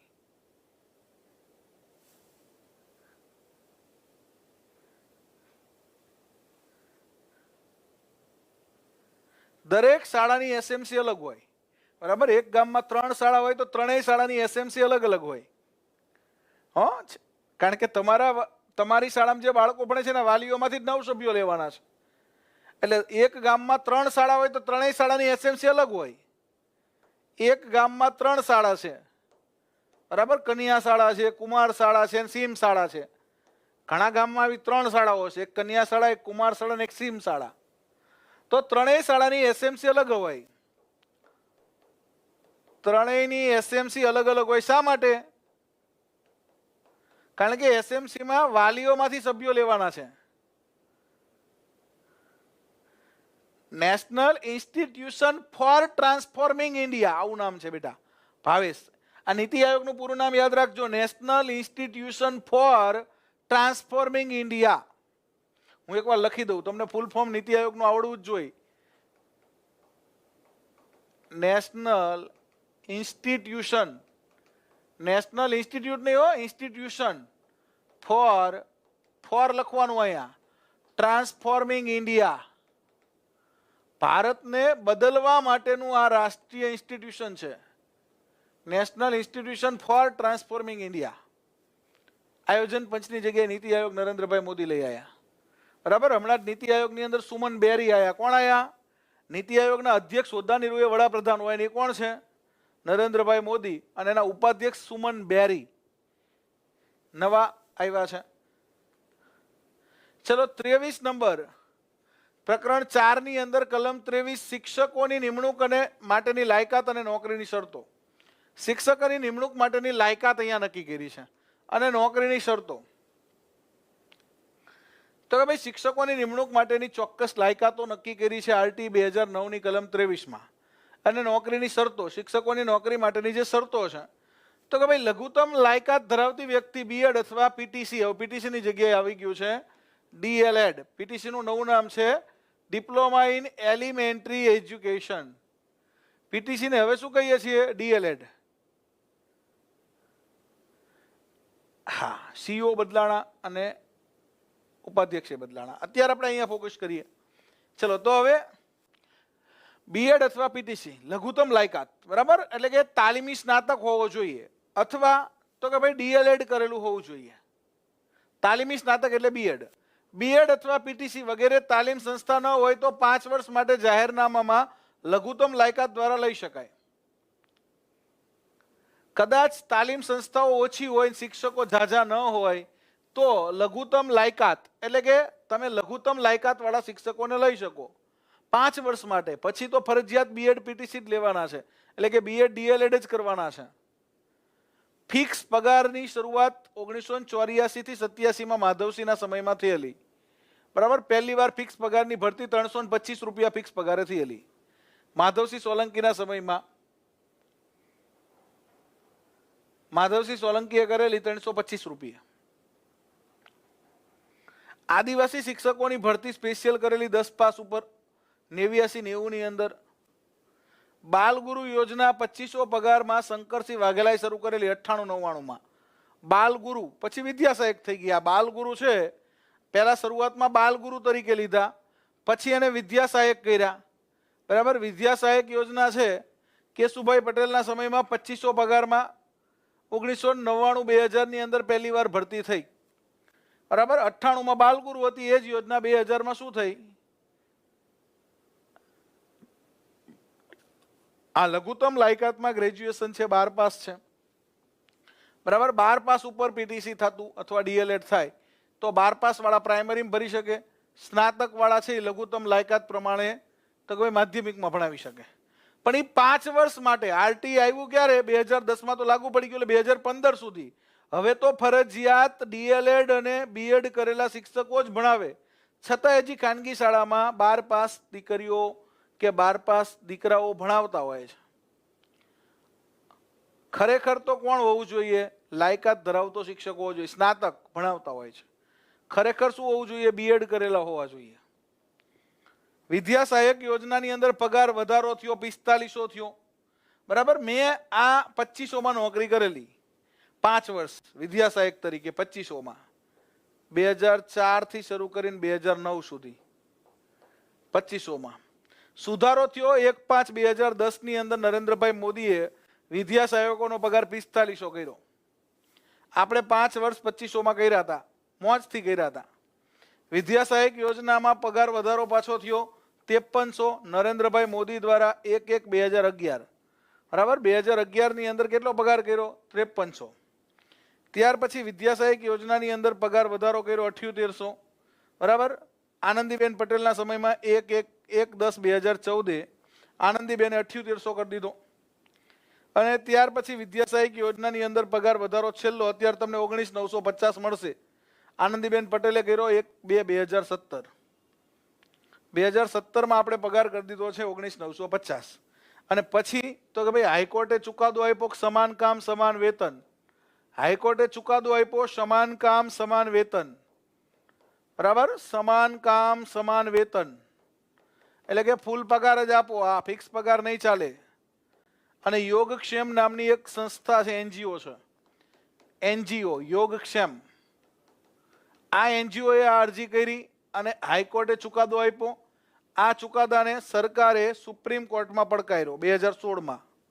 હજી સુપ્રીમ કોર્ટમાં કેસ 2016 થી ચાલે છે, બરાબર. હિયરિંગ તારીખ પડે રાખે છે. સુપ્રીમ કોર્ટ એમ કે ફૂલ પગાર તો ડાયરેક્ટ ફૂલ સેલેરી આપવી પડે. અને હાઈકોર્ટે તો કહી દીધું છે કે ફૂલ સેલેરી આપો. અત્યારે 19,950 છે.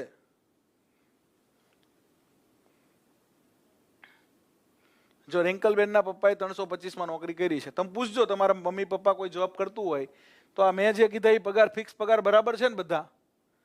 તમને જે આ મેં સરસ મજાની માહિતી આપી કે જો 325માં શરૂ થયો તો પછી આદિવાસી શિક્ષકોની ભરતી થઈ 10 પાસ ઉપર. બાલગુરુ યોજના શંકરસિંહ લાયા 2500માં. વિદ્યા સહાયક યોજના કેશુભાઈ પટેલ 2500, બરાબર. નરેન્દ્રભાઈ મોદીએ 4500 કર્યા, વળી પાછા વધારીને 2011માં 5300 કર્યા. આનંદીબેન પટેલે 7800 કર્યા 2014માં. અને 2017 થી આપણે 19,950 ફિક્સ આપીએ છીએ.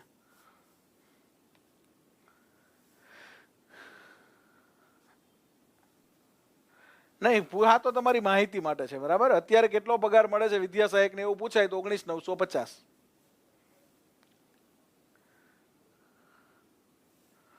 ફૂલ પગાર થાય તો તમને 32-33 હજાર પગાર મળે, 33,000 આસપાસ મળે. પેન્શન છે ને એ 1/4/2005 થી આપણે નવી પેન્શન યોજના લાયા છીએ. નવી પેન્શન યોજના છે ને, નવી પેન્શન યોજનાને કહેવાય ન્યૂ પેન્શન સ્કીમ, બરાબર. નેશનલ પેન્શન સ્કીમ અંતર્ગત ન્યૂ પેન્શન સ્કીમ 1/4/2005 પછી લાગેલા કર્મચારીઓને નવી પેન્શન યોજના લાગુ પડશે. એટલે કે જૂની પેન્શન યોજના મળશે નહીં. ચલો, ત્યાર પછી 24 નંબર છે શિક્ષકોની ફરજો અને ફરિયાદોનું નિવારણ. 23 નંબરમાં તો કે ભાઈ શિક્ષકોની લાયકાત અને નોકરીની શરતો હતી. હવે તો કે ભાઈ જો 23 નંબરમાં શિક્ષકોની નિમણૂક માટેની લાયકાત અને નોકરીની શરતો, તો લાયકાત કેવી હોવી જોઈએ? તો કે ભાઈ બીએડ અથવા ડીએલએડ હોવા જોઈએ. 5 વર્ષ માટે લઘુત્તમ લાયકાત આપેલી. હવે શિક્ષકોની ફરજો અને ફરિયાદોનું નિવારણ.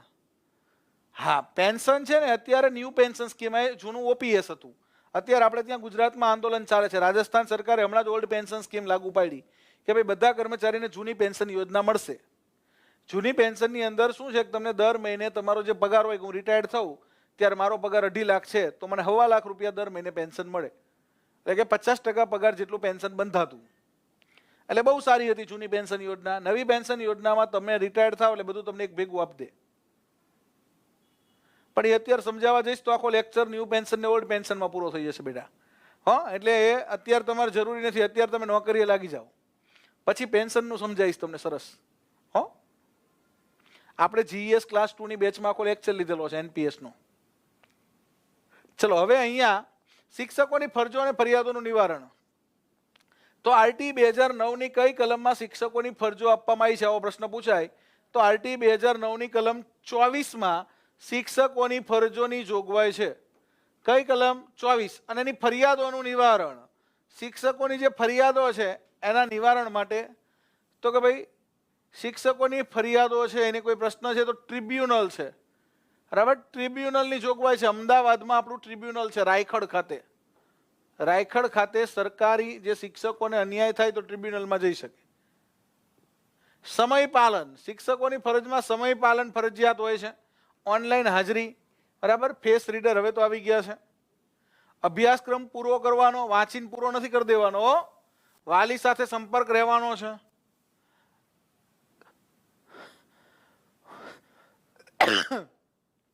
તો શિક્ષકોની ફરજો અને ફરિયાદોનું નિવારણ શેમાં છે તો કલમ 24 માં છે. કલમ 25 કે છે શિક્ષક વિદ્યાર્થીનો રેશિયો, વિદ્યાર્થી શિક્ષક ગુણોત્તર, એટલે કે શિક્ષક વિદ્યાર્થીનો રેશિયો કેટલો છે. તો રેશિયો આપણે ત્યાં 1 થી 5 ની અંદર 30 વિદ્યાર્થીઓએ એક શિક્ષક છે, 6 થી 8 ની અંદર 35 વિદ્યાર્થીઓએ એક શિક્ષકનો રેશિયો છે.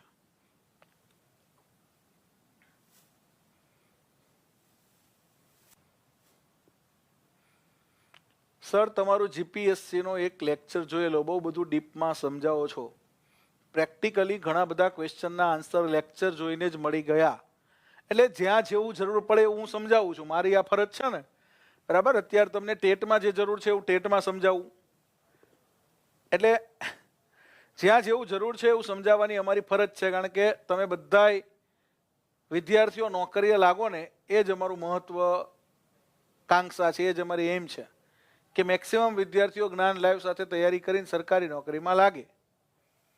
તમારું જે ડ્રીમ છે, તમારું જે એમ છે, તમારું જે લક્ષ્ય છે, તમારો જે ગોલ છે એ તમે એચીવ કરો, એના માટે જ આ પ્રયત્નશીલ છીએ. આરટી લાગુ પડ્યા 1 એપ્રિલ 2010 થી આપણો જે ગુણોત્તર છે એ આવો છે. 1 થી 5 માં 30 વિદ્યાર્થી એક શિક્ષક, 6 થી 8 માં 35 એક શિક્ષક, બરાબર. ઓવર સેટઅપ કેસમાં શિક્ષકને અન્ય શાળામાં મૂકવા માટેના નિયમો બનાવ્યા છે કે ભાઈ કોઈ શાળામાં સંખ્યા ઘટી તો એને ક્યાં મૂકવાનો, તો શરૂઆતમાં તો એને એની પે સેન્ટરની અંદર બીજી કોઈ શાળામાં જગ્યા હોય તો ત્યાં મૂકવાનો, પે સેન્ટરમાં કે ગ્રુપમાં જગ્યા નથી તો તાલુકામાં મૂકવાનો, તાલુકામાં જગ્યા નથી તો જિલ્લામાં મૂકવાનો. ગામ, સીઆરસી, પે સેન્ટર, તાલુકો, જિલ્લો અને અન્ય જિલ્લો, આ રીતે એને ઓવર સેટઅપ કરવાનો. ઓવર સેટઅપ એટલે વધ, બરાબર. શિક્ષક વધમાં પડ્યો, ઓપી થયો તો એને પહેલા તો ગામની અંદર જે શાળા હોય એમાં મૂકવાનો. કોઈ ગામની અંદર 2 શાળા છે તો એક શાળામાંથી ઓપી થયો બીજી શાળામાં મૂકવાનો. ગામમાં કોઈ શાળા બીજી નથી તો પે સેન્ટરની કોઈ પણ શાળામાં મૂકવાનો. પે સેન્ટરમાં નથી તો તાલુકામાં મૂકવાનો, તાલુકામાં નથી તો જિલ્લામાં મૂકવાનો, જિલ્લામાં નથી તો છેલ્લે અન્ય જિલ્લામાં પણ એને મૂકી શકાય. જો આ સેટઅપ હું તમને આખું સમજાવી દઉં ફટાફટ એટલે તમને આઈડિયા આવી જશે. સેટઅપ, હા, ફાજલ થયો, ફાજલ કહેવાય, ફાજલ. શિક્ષક ફાજલ થયો. સીઆરસી એટલે ક્લસ્ટર રિસોર્સ સેન્ટર.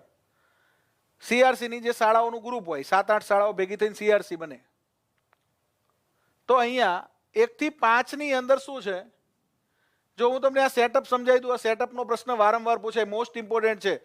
આ સેટઅપ છે ને મોસ્ટ ઇમ્પોર્ટન્ટ છે, આમાંથી પ્રશ્ન આવશે જ કે ભાઈ કોઈ 1 થી 5 ની શાળા છે અને એની અંદર સંખ્યા છે 178, તો એને કેટલા શિક્ષક મળશે?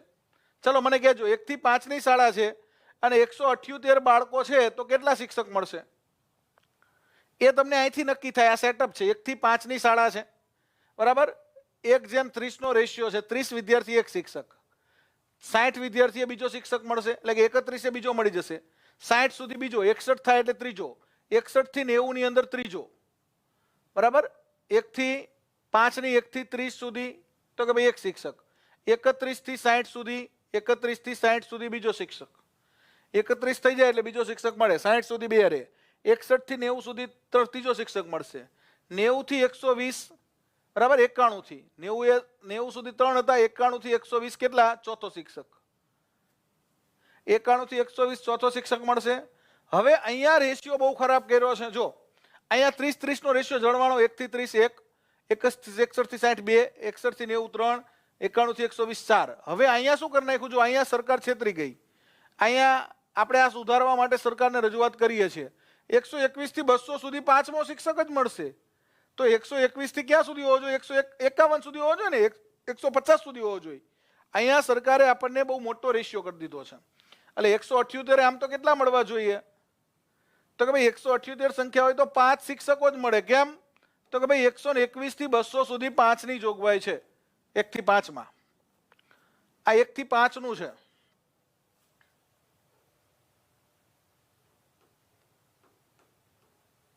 આ 6 થી 8 નું 1:35.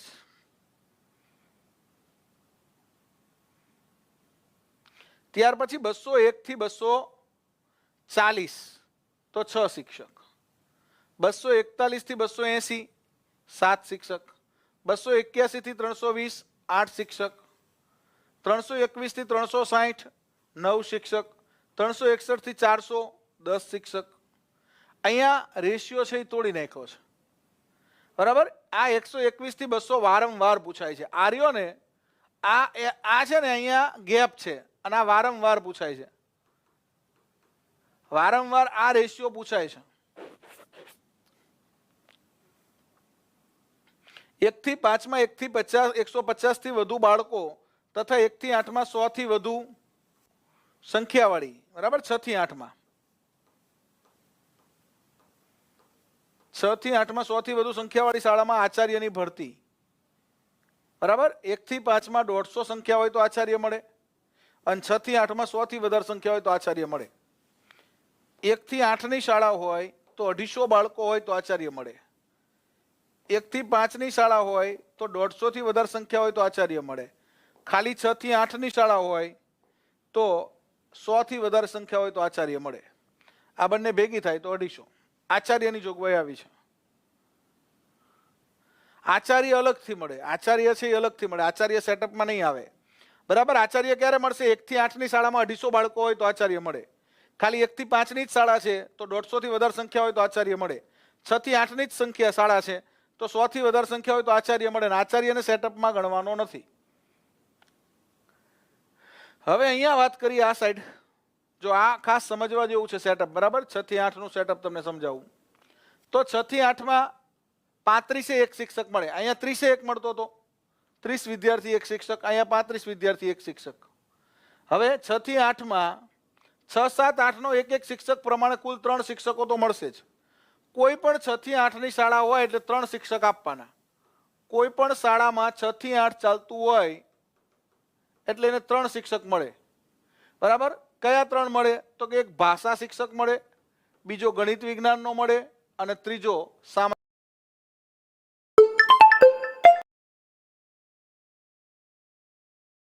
ભાષા શિક્ષક, બીજો ગણિત વિજ્ઞાનનો શિક્ષક, ત્રીજો સામાજિક વિજ્ઞાનનો શિક્ષક. 3 થઈ ગયા. હવે ચોથા શિક્ષકની જગ્યા ઊભી થઈ એટલે કે 106 થી 140 ચોથો મળે. 105 સુધી 3 મળે. બરાબર? કોઈ પણ શાળામાં 3 શિક્ષકો 105 સુધીની સંખ્યા હોય. 35 એકા 35, 35 દુ 70, 35 તરી 105. 105 સુધી 3 મળે. 106 થાય એટલે ચોથો શિક્ષક મળે ને ભાષાનો મળે. પછી 141 થી 175, 141 પાંચમો શિક્ષક મળે ને એ સાયન્સ શિક્ષક એટલે કે ગણિત વિજ્ઞાનનો શિક્ષક મળે. પાંચમો શિક્ષક. પછી છઠ્ઠો શિક્ષક પાછો તો કે ભાઈ 176 થી 210 સુધી છઠ્ઠો શિક્ષક પાછો ભાષાનો મળશે. છઠ્ઠો શેનો મળશે? તો કે ભાઈ વરી પાછો ભાષાનો મળશે. એટલે કે ચોથો શિક્ષક એ ભાષાનો, છઠ્ઠો શિક્ષક એ ભાષાનો. પાછો સાતમો શિક્ષક મળશે 211 થી 245. સાતમો શિક્ષક સામાજિક વિજ્ઞાનનો મળશે. સામાજિક વિજ્ઞાનનો તો કે ભાઈ 7મા નંબરનો શિક્ષક મળશે. 8મા નંબરનો શિક્ષક છે એ વરી પાછો ભાષા શિક્ષક મળશે. 246 થી 280 8મા નંબરનો શિક્ષક ભાષા શિક્ષક મળશે. વરી 9મા નંબરનો શિક્ષક છે એ ગણિત વિજ્ઞાનનો મળશે. 9મા નંબરનો શિક્ષક છે 281 થી 315, 35 એડ કરતા જવાના. અને 10મા નંબરનો શિક્ષક વરી પાછો ભાષા શિક્ષક મળશે. 361 થી 350 10મો શિક્ષક ભાષાનો મળશે, બરાબર. તો ચોથો શિક્ષક ભાષાનો, પાંચમો શિક્ષક જો આ રીતે ગણવાનો, પહેલો શિક્ષક તો કે ભાઈ પહેલો શિક્ષક ભાષાનો, બીજો ગણિત વિજ્ઞાનનો, ત્રીજો સામાજિક વિજ્ઞાનનો. 1 2 3 થઈ ગયા. કોઈ પણ 6 થી 8 ની શાળા મળે. હવે 6 થી 8 ની શાળાની સંખ્યા 106 થઈ તો ચોથો શિક્ષક ભાષાનો, બરાબર. 141 થઈ તો પાંચમો શિક્ષક ગણિત વિજ્ઞાનનો, 176 થઈ તો છઠ્ઠો શિક્ષક ભાષાનો, પછી 211 થઈ તો સાતમો શિક્ષક સામાજિક વિજ્ઞાનનો, પછી 246 થઈ તો આઠમો શિક્ષક ભાષાનો, 281 થઈ તો નવમો શિક્ષક ગણિત વિજ્ઞાનનો, 361 થઈ તો 10મો શિક્ષક ભાષાનો. સામાજિક વિજ્ઞાન વાળા શિક્ષકોની ભરતી આ સેટઅપને પ્રમાણે થોડી ઓછી આવે, બરાબર. સૌથી વધારે ભરતી તો કે ભાઈ ભાષા શિક્ષક, પછી ગણિત વિજ્ઞાન, પછી સામાજિક વિજ્ઞાન, આવું સેટઅપ છે.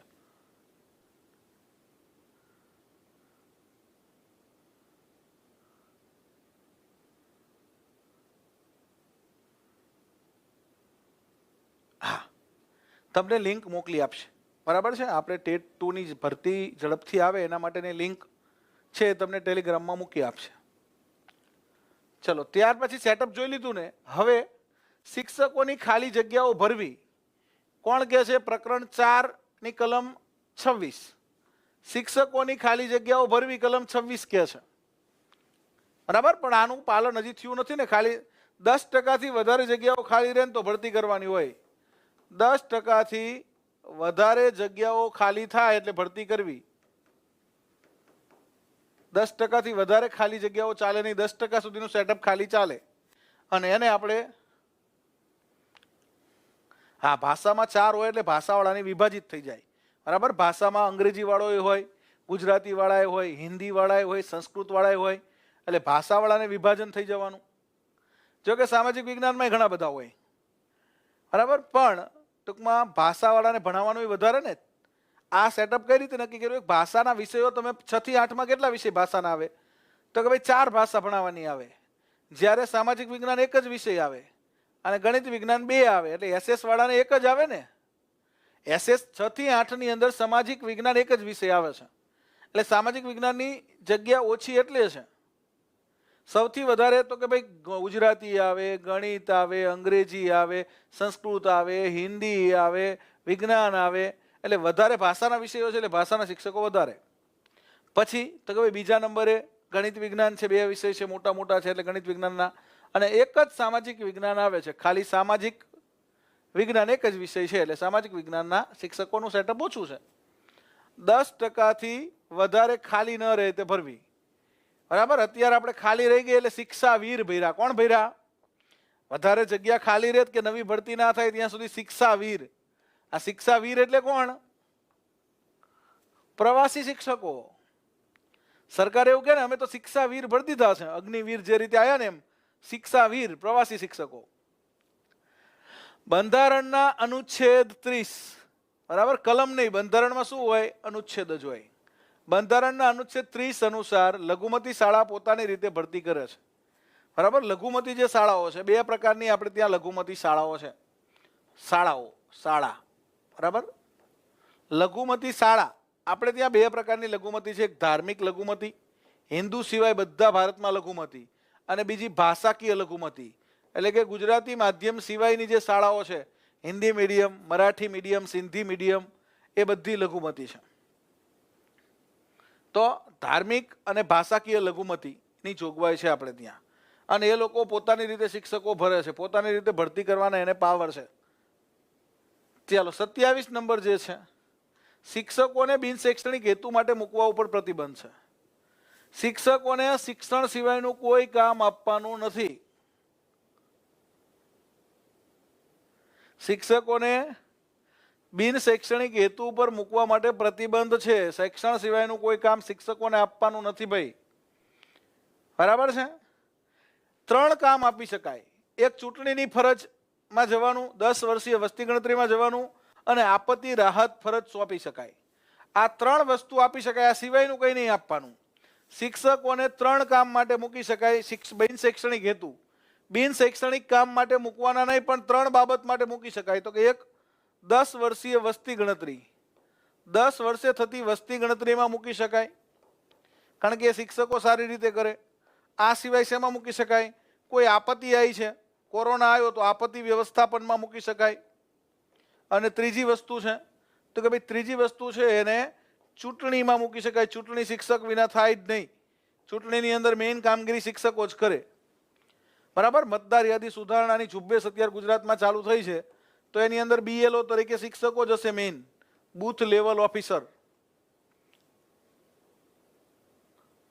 હા, આખા ગામનું કામ શિક્ષકોને આપવાનું નથી. આ 3 કામ સિવાયના કામ ન આપી શકાય.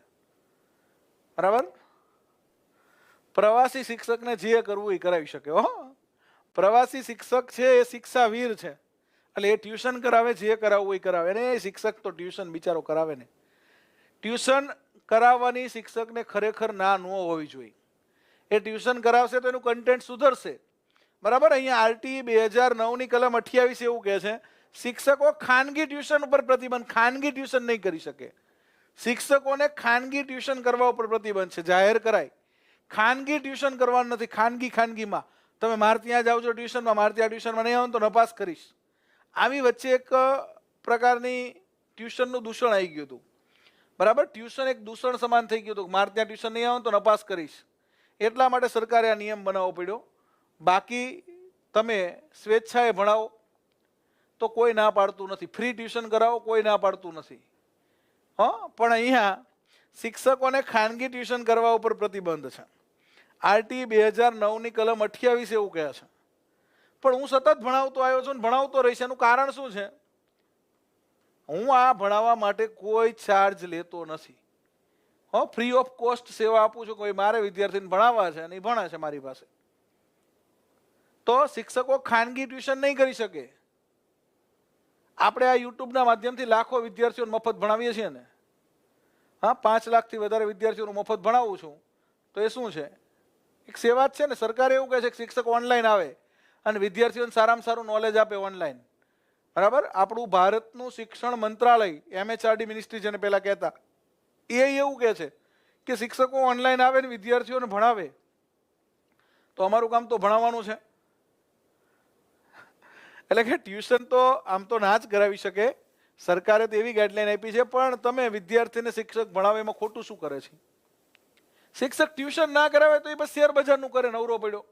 એટલે ટ્યુશન કરાવશે તેનું કન્ટેન્ટ સુધરશે, કન્ટેન્ટ સારું થશે તો એ સારું શિક્ષણ આપશે. બરાબર. પણ કોઈને ફરજિયાત બોજરૂપ થઈને ટ્યુશન નથી કરાવવાનું.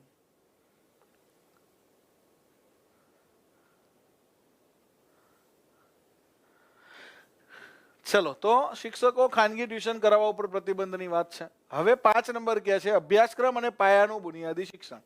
હવે અહીંયા 2 કલમો છે. 5 નંબરનું પ્રકરણ આપણે પહોંચી ગયા. ભાઈ નોંધ લેજો. હવે પ્રકરણ બદલાણું છે. પ્રકરણ 5 આવ્યું છે. પ્રકરણ 5 આવી ગયું. પ્રકરણ 4 ની અંદર 12 થી 28 કલમો હતી, એ પૂરી કરી. હવે પ્રકરણ 5 અભ્યાસક્રમ અને પાયાનું બુનિયાદી શિક્ષણ, બરાબર, પૂરું કરવું. 29 અને 30 2 કલમો છે. 29 અને 30 2 જ કલમો. 29માં અભ્યાસક્રમ અને 30માં પાયાનું બુનિયાદી શિક્ષણ પૂરું કરે પ્રમાણપત્ર. 2 કલમો મહત્વની છે. હા, આજે પણ વિદ્યાર્થીઓને ધમકાઈને ટ્યુશને બોલાવતા હોય તો એવા ટ્યુશન નથી કરવાના. કેમ બીજે ટ્યુશન જાઓ છો? કેમ મારે ત્યાં ટ્યુશન નથી આવતા? મારે ત્યાં જવાનું છે. હા, નહીતર ધોકાવા પડશે તો તમારે ફરિયાદ કરી દેવાની. RTE 2009 ની કલમ 17 નો ભંગ થાય, માનસિક ત્રાસ આપે, શારીરિક ત્રાસ આપે તો નહીં ચાલે. ચલો, તો 29 નંબરની અંદર વાત છે આપણે ત્યાં અભ્યાસક્રમની. બરાબર. 29 નંબર શું કહે છે? અભ્યાસક્રમ અને મૂલ્યાંકન કાર્ય પદ્ધતિ શું છે? આપણે ત્યાં અભ્યાસક્રમ અને મૂલ્યાંકન કાર્ય પદ્ધતિ નક્કી કરવાનું કામ કઈ સંસ્થા કરે છે? ગુજરાતમાં GCERT નક્કી કરે છે અને ભારતમાં એ NCERT નક્કી કરે છે.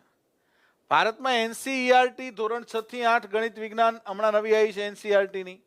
બરાબર. હવે તો NCERT નો અભ્યાસક્રમ જ આપણે આખો લાવતા જઈએ છીએ. સામાજિક વિજ્ઞાન આવી ગયું. ધોરણ 6 નું સામાજિક વિજ્ઞાન NCERT આવી ગયું હતું. હવે તો બધા વિષય NCERT નક્કી કરેલા અભ્યાસક્રમ પ્રમાણે. અને લેખક હોય ને SRG કહેવાય. SRG એટલે શું? SRG ની નીચે DRG હોય.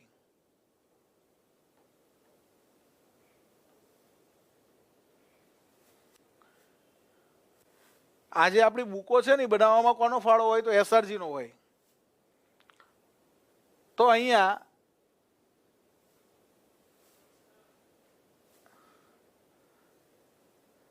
શિક્ષણ કેટલું આપવાનું એનો સમય નક્કી કર્યો છે કે એક અઠવાડિયાના 40 કલાક 1 થી 5 વાળાએ અને 45 કલાક 6 થી 8 વાળાએ કામ કરવું. એક અઠવાડિયાનું કેટલું કામ કરવાનું છે? 45 કલાક 6 થી 8 વાળાએ, 40 કલાક 1 થી 5 વાળાએ. એક વર્ષની અંદર 200 દિવસ છે 1 થી 5 વાળાએ, 220 દિવસ 6 થી 8 વાળાએ. એક વર્ષની અંદર 800 કલાક છે એ કોણે આપવાના છે? 1 થી 5 વાળાએ, અને 6 થી 8 વાળાએ 1000 કલાક કામ કરવાનું છે. આ પ્રશ્ન વારંવાર પૂછાય છે, મોસ્ટ આઈએમપી ચાર્ટ છે આ. આમાંથી પ્રશ્ન આવશે અને આવશે.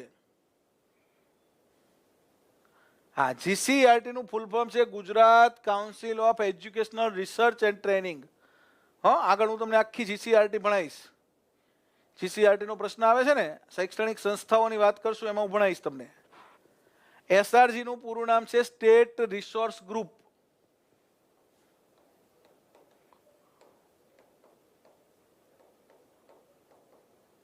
ડીઆરજી નું નામ છે ડિસ્ટ્રિક્ટ રિસોર્સ ગ્રુપ.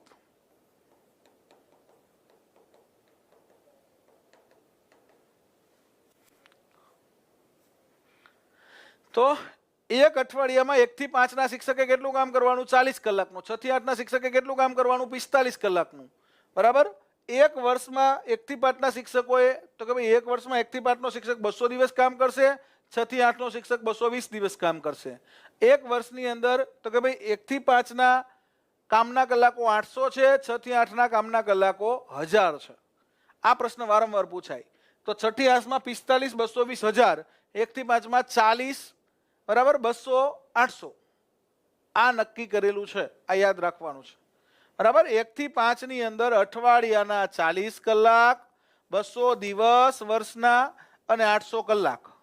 બરાબર. અહીંયા પહેલા બીજા વાળાને થોડી વહેલી રજા પડી જાય છે એટલે. પછી 6 થી 8 માં 45 કલાક, 220 દિવસ, 1000 કલાક. પહેલા બીજાને શું છે કે આપણે એની પરીક્ષા વહેલી લઈ લઈ, પરીક્ષા લીધા પછી એમને બોલાવતા નથી. એટલે કે 1 થી 5 માં આટલું કામ કરો તો ઇનફ છે, 6 થી 8 માં આટલું. બરાબર. 1 થી 5 માં 40 કલાક, બરાબર છે, 200 દિવસ અને 800 કલાક. 6 થી 8 માં 45 કલાક અઠવાડિયાના, 220 દિવસ વર્ષના અને 1000 કલાક વર્ષના. એસઆરજી નું પૂરું નામ છે સ્ટેટ રિસોર્સ ગ્રુપ, ડીઆરજી નું ડિસ્ટ્રિક્ટ રિસોર્સ ગ્રુપ.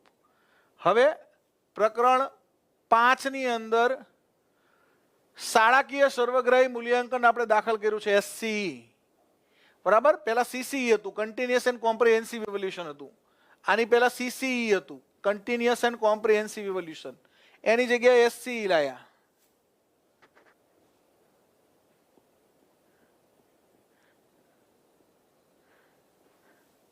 આ એનસીએફ નું કામ છે અભ્યાસક્રમની રૂપરેખા બનાવવાનું. બરાબર. હા, રાષ્ટ્રીય પાઠ્યક્રમ રૂપરેખા. રૂપરેખા એ આપી કે અભ્યાસક્રમ આવો હોવો જોઈએ, આ પ્રકારનો હોવો જોઈએ એવું કે, પણ નક્કી કોણ કરે? અભ્યાસક્રમ નક્કી આપણે ત્યાં, જો આ રીતનું યાદ રાખજો, ખાસ પરીક્ષામાં વારંવાર પૂછાય છે. 1 થી 8 નો અભ્યાસક્રમ ગુજરાતમાં જીસીઈઆરટી બનાવે.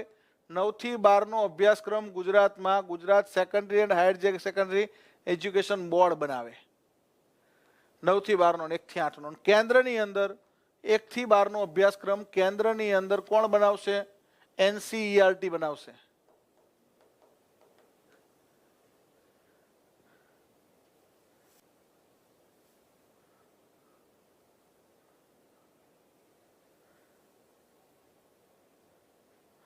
અઠવાડિયાના 1 થી 5 ના શિક્ષકના 40 કલાક, 6 થી 8 ના શિક્ષકના 45 કલાક. એક વર્ષની અંદર કેટલા દિવસ કામ કરશે? 1 થી 5 નો શિક્ષક 200 દિવસ કામ કરશે, 6 થી 8 નો શિક્ષક 220 દિવસ કામ કરશે. એક વર્ષમાં 1 થી 5 નો શિક્ષક 800 કલાક ભણાવશે, 6 થી 8 નો શિક્ષક 1000 કલાક ભણાવશે. ક્લિયર થઈ ગયું? આટલું મગજમાં ઉતરી ગયું? લેખિત કસોટીની શરૂઆત 1890 માં લોર્ડ એલિંગને દ્વિતીય કરેલી. બરાબર. આપણે ત્યાં અત્યારે એસસી છે, સતત અને સર્વગ્રાહી મૂલ્યાંકન એ પરીક્ષાનો પર્યાય નથી કે વિદ્યાર્થીના નિયમિત પરીક્ષણનો પણ ઉદ્દેશ નથી. બરાબર. આ મૂલ્યાંકનનો ઉદ્દેશ માત્ર વિદ્યાર્થીઓનો ગુણ કે ગ્રેડ આપવા કે પાસ નપાસ કરવાનો નથી. બરાબર, હવે તો સતત અને સર્વગ્રાહીની જગ્યાએ શાળાકીય સર્વગ્રાહી આવી ગયું છે. વિદ્યાર્થીઓને વિશિષ્ટ પ્રકારે ઓળખ કરવી નથી, જેમ કે નબળા, હોશિયાર. વિદ્યાર્થીઓની પ્રગતિની તુલના અન્ય વિદ્યાર્થીઓ સાથે કરવી, આવો એ ઉદ્દેશ નથી. આપણે એમ કઈ કે પાસ થયો નપાસ થયો એવું નથી કહેવાનું વિદ્યાર્થીને. હવે તો પરીક્ષા શબ્દ જ કાઢી નાખવા માંગે છે સરકાર. તમે જોજો, પરીક્ષા શબ્દ નહીં લખવાનો. શું લખવાનું આની જગ્યાએ? તમારું આપણું અર્ધવાર્ષિક પરીક્ષાનું ટાઈમ ટેબલ આવે તો પરીક્ષા શબ્દ લખવાનો જ નથી. પાસ નપાસ એ નહીં, હવે તો ગ્રેડ આપવી છે. આપણે 1 થી 8 ની અંદર ગ્રેડ આપવી છે, ગ્રેડ. હા, હવે એનસીઈઆરટી જે નક્કી કરે એ પ્રમાણે જીસીઈઆરટી એનું ભાષાંતર કરે. એનસીઈઆરટી હિન્દીમાં બનાવે, આપણે એને ગુજરાતીમાં કરીએ. હા, એકમ કસોટી હવે આપણે ત્યાં શરૂ થઈ ગઈ છે. બરાબર, એકમ કસોટી લાવનાર છે આપણા વિનોદ રાવ સર. તો વિદ્યાર્થીને અહીંયા ગુણ કે ગ્રેડ આપવા. બરાબર, હવે આપણે ગ્રેડ આપીએ છીએ, નપાસ નથી કરવાનો. હવે શું કરવાનું ખબર છે? પરીક્ષાની જગ્યાએ આપણે પરીક્ષાની જગ્યાએ શબ્દ વાપરો છે. પરીક્ષાની જગ્યાએ હવે આપણે આવો શબ્દ વાપરીએ છીએ. પ્રથમ સત્ર, પહેલા સત્રની પરીક્ષા હોય તો પ્રથમ સત્ર ઔપચારિક લેખિત મૂલ્યાંકન. પરીક્ષા શબ્દ જ નથી, પ્રથમ સત્ર ઔપચારિક લેખિત મૂલ્યાંકન, આવો શબ્દ વાપરીએ છીએ પરીક્ષા માટે.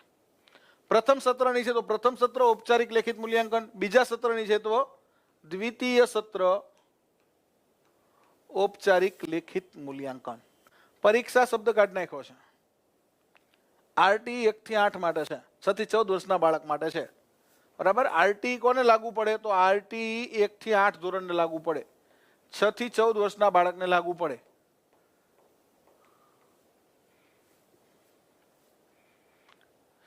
ચલો, 30 નંબર, પરીક્ષા અને શિક્ષણ પૂરું કર્યાનું પ્રમાણપત્ર. પરીક્ષા અને શિક્ષણ પૂરું કર્યાનું પ્રમાણપત્ર.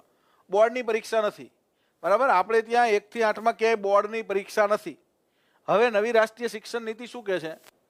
નેશનલ એજ્યુકેશન પોલિસી છે નવી 2020ની, એવું કહે છે કે ધોરણ 5માં અને ધોરણ 8માં બોર્ડ જેવી પરીક્ષાઓ આવશે. 5માં અને 8માં બોર્ડ જેવી પરીક્ષાઓ રહેશે. એટલે કે ભવિષ્યમાં 5માં અને 8માં બોર્ડ જેમ પરીક્ષા લેવાશે. અત્યારે નથી, અત્યારે કોઈ બોર્ડની પરીક્ષા નથી. અત્યારે બોર્ડની પરીક્ષા 10માં અને 12માં બે જ છે. પ્રમાણપત્ર, પત્રક F, પત્રક G, LC. બરાબર, એટલે કે અહીંયા પત્રક F પ્રમાણ, હું બધા તમને પત્રકો સમજાવવા, પત્રકમાંથી પ્રશ્ન પૂછાશે. LC એટલે લિવિંગ સર્ટિફિકેટ, શાળા છોડ્યાનું પ્રમાણપત્ર. પત્રક F એટલે વિદ્યાર્થીના પરિણામ પત્રક. પત્રક G એટલે શાળાંત પ્રમાણપત્ર. તમે 8મું ધોરણ પૂરું કરો એટલે પત્રક G મળે. તો પરીક્ષા અને શિક્ષણ પૂરું કરે પ્રમાણપત્ર આપવાની જોગવાઈ શેમાં છે? તો એ જોગવાઈ છે કલમ 30માં. બરાબર, કલમ 30 એવું કહે છે કે ભાઈ તમે પરીક્ષા પાસ કરો અને ધોરણ 8 પૂરું કરો એટલે શાળાંત પ્રમાણપત્ર મેળવવાનો તમારો અધિકાર છે. ક્લિયર છે? હવે પત્રકો આપણે ત્યાં કયા ક્રમથી કયા ક્રમ સુધીના આવે? પ્રાથમિક શાળાની અંદર કયા કયા પત્રકો આવે તમે શું જાણો છો? પ્રાથમિક શાળામાં પત્રક A થી શરૂ કરી અને G સુધીના આવે. A થી G સુધીના પત્રકો મારે તમને સમજાવવાના છે. એમાંથી પત્રકમાંથી ક્વેશ્ચન પૂછાય છે. દાખલા તરીકે એવું પૂછે કે પ્રાથમિક શાળામાં રચનાત્મક મૂલ્યાંકન કયા પત્રકમાં કરવામાં આવે છે? મને કહો. ચલો, પ્રાથમિક શાળાઓમાં રચનાત્મક મૂલ્યાંકન માટેના પત્રકનો નમૂનો કયો છે? પ્રાથમિક શાળાઓમાં વ્યક્તિત્વ વિકાસનું મૂલ્યાંકન કયા પત્રકમાં થાય છે? કહેજો. ચલો, વ્યક્તિત્વ વિકાસ, personality development. Very good Snehal. A થી G, તો A થી G સુધીના પત્રકો મારે તમને અત્યારે સમજાવવાના છે.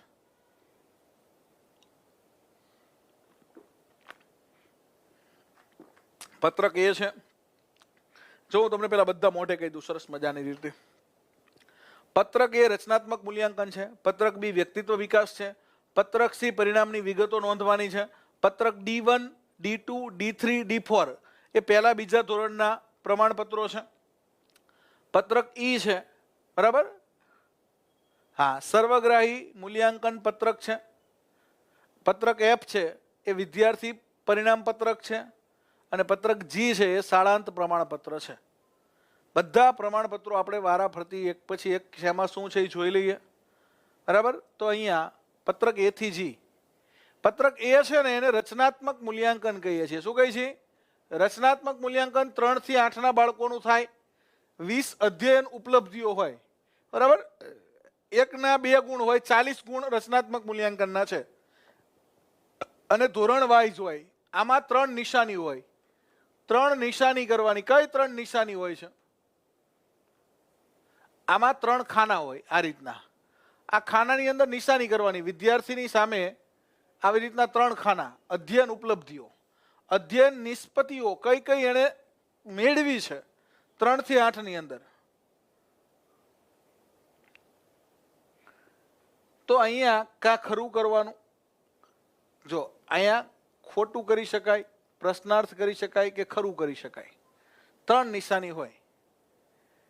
હા, ખરાના 2 માર્ક્સ હોય, આના 2 ગુણ હોય. ખરું કરો એટલે 2 ગુણ. હા, અધ્યયન ઉપલબ્ધિઓ, અધ્યયન નિષ્પત્તિઓ, લર્નિંગ આઉટકમ્સ કઈ છે? કેટલા લર્નિંગ આઉટકમ્સ બાળકો સિદ્ધ કરે છે? Learning outcomes. આ ખરેખર અમુક શિક્ષકોને ખબર નથી. આ ક્યારે કરવાનું? પ્રશ્નાર્થ ક્યારે કરવાનું? પ્રશ્નાર્થ મને કહેશો કોઈ? હા, ગીત ગાઈ શકે છે બાળક? તો કે હા ગાઈ શકે છે. તો કરવાનું ખરું. ગાવા પ્રયત્ન કરે છે પણ હજી ગાઈ શકતું નથી, તો પ્રશ્નાર્થ આવતા મહિને ગાતું થઈ જશે. હા, પહેલા જ મહિને ખરું કરી દેવું એવું નહીં. અધ્યયન નિષ્પત્તિને આધારે આ કરવાનું છે. અધ્યયન નિષ્પત્તિઓ. અહીંયા તમને અધ્યયન નિષ્પત્તિઓ કેટલી સિદ્ધ કરે છે એ પ્રમાણે ખરા કરવાના છે. બી છે વ્યક્તિત્વ વિકાસનું પત્રક છે. 3 થી 8ના બાળકોને ક્ષેત્ર 4 વિધાન 31 વિધાનો આપેલા હશે. આ છાપેલા આવશે પ્રિન્ટેડ. અને 9 વિધાન કોરા હશે. કોરા. આ 9 વિધાન કોરા હશે. એમાં તમારે નક્કી કરવાના કે ભાઈ તમે તમારી શાળા કક્ષાએ 9 વિધાન નક્કી કરો છો. એક વર્ગ શિક્ષક તરીકે 9 વિધાન નક્કી કરો છો કે ભાઈ કયા કયા ક્ષેત્ર એને સિદ્ધ કર્યા. વ્યક્તિત્વ વિકાસ છે, બરાબર. તો કે ભાઈ 200 ગુણ પ્રથમ સત્રના અને કુલ 400 ગુણ.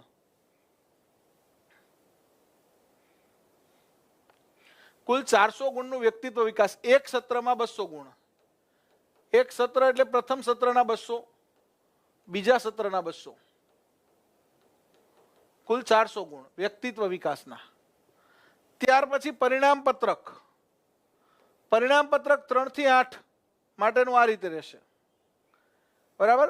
દરેક વિષયના 100 ગુણ. પરિણામ પત્રકને આમ આપણે 200 ગુણનું થશે, એમાં 100 માં કન્વર્ટ કરવાના. તો કે ભાઈ 40 બી 40 વત્તા 20 સ્વ અધ્યયનના 20 ગુણ, બરાબર. 40 40 20. આ 40 ની જગ્યાએ પ્રથમ સત્રમાં 80 માર્કની પરીક્ષા લેવાય છે. બીજા સત્રમાં 80 માર્કની પરીક્ષા લેવાય છે, બરાબર. અને પ્રથમ સત્રના તો કે 20 વત્તા બીજા સત્રના 20 એમ સ્વ અધ્યયનના 40. આમ 200 માંથી 100 માં કન્વર્ટ કરવાના. 200 માંથી કેટલામાં કન્વર્ટ કરવાના? 200 માંથી એને એક વિષયના 100 ગુણમાં કન્વર્ટ કરવાના. આ રીતે, બરાબર. ધોરણ 4 માં 800 માર્ક્સની માર્કશીટ બને. ધોરણ 5 માં 900 માર્ક્સની માર્કશીટ બને. ધોરણ 6 થી 8 માં 1200 માર્ક્સની માર્કશીટ બને. અને હા, ધોરણ 6 થી 8 માં 1800 માર્ક્સની બને, બરાબર. ધોરણ 3 માં 800 માર્ક્સની. ધોરણ 3 માં 800 માર્ક્સનું ગુણપત્રક બને. 4 માં 900 માર્ક્સનું ગુણપત્રક બને. 5 માં 1200 માર્ક્સનું ગુણપત્રક બને. અને 6 થી 8 માં 1800 માર્ક્સનું ગુણપત્રક બને. હા હા, બાળકને કોઈ પ્રશ્ન સમજાતો નથી, કોઈ અધ્યયન નિષ્પત્તિ સમજાતી નથી, તો પ્રશ્નાર્થ કરવાનું. આ મહિને પ્રશ્નાર્થ છે, આવતા મહિને એ પ્રશ્નાર્થમાંથી ખરું થઈ શકે છે. સાવ નથી આવડતું તો ખોટું કરવાનું, બરાબર. અહીંયા એ સમજાઈ ગયું, બી સમજાઈ ગયું. બી ની અંદર વિધાનો આપેલા હશે, 31 પ્રિન્ટેડ હશે, 9 વિધાનો આપણે પોતે એડ કરવાના છે. વ્યક્તિત્વ વિકાસ 400 ગુણનું છે. સી ની અંદર 3 થી 8, બરાબર. પ્રથમ સત્ર.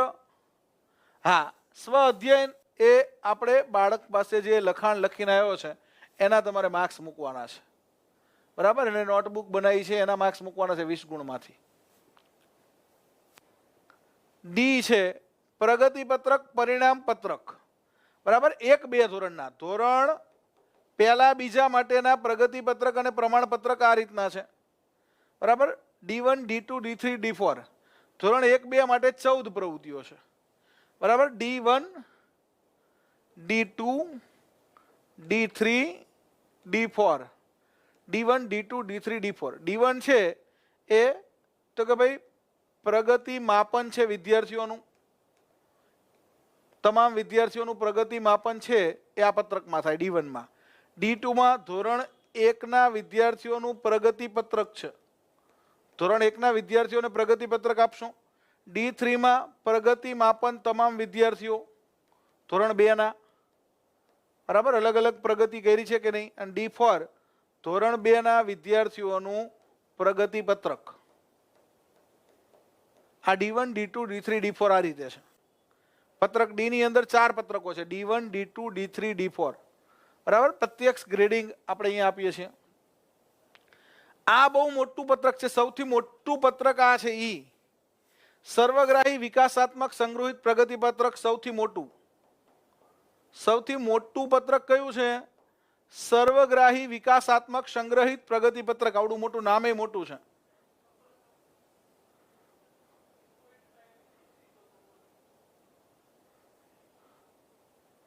તો આજે 1 થી 8 માટેનું જે છે સર્વગ્રાહી વિકાસાત્મક પ્રગતિ સંગ્રહિત પ્રગતિ પત્રક, ધોરણવાર વિદ્યાર્થીની પ્રગતિ સંયુક્ત ધોરણ 1 થી 8 સુધી, ધોરણ 1 થી 8 સુધીની સંયુક્ત પ્રગતિની નોંધ, એનો ગ્રેડ.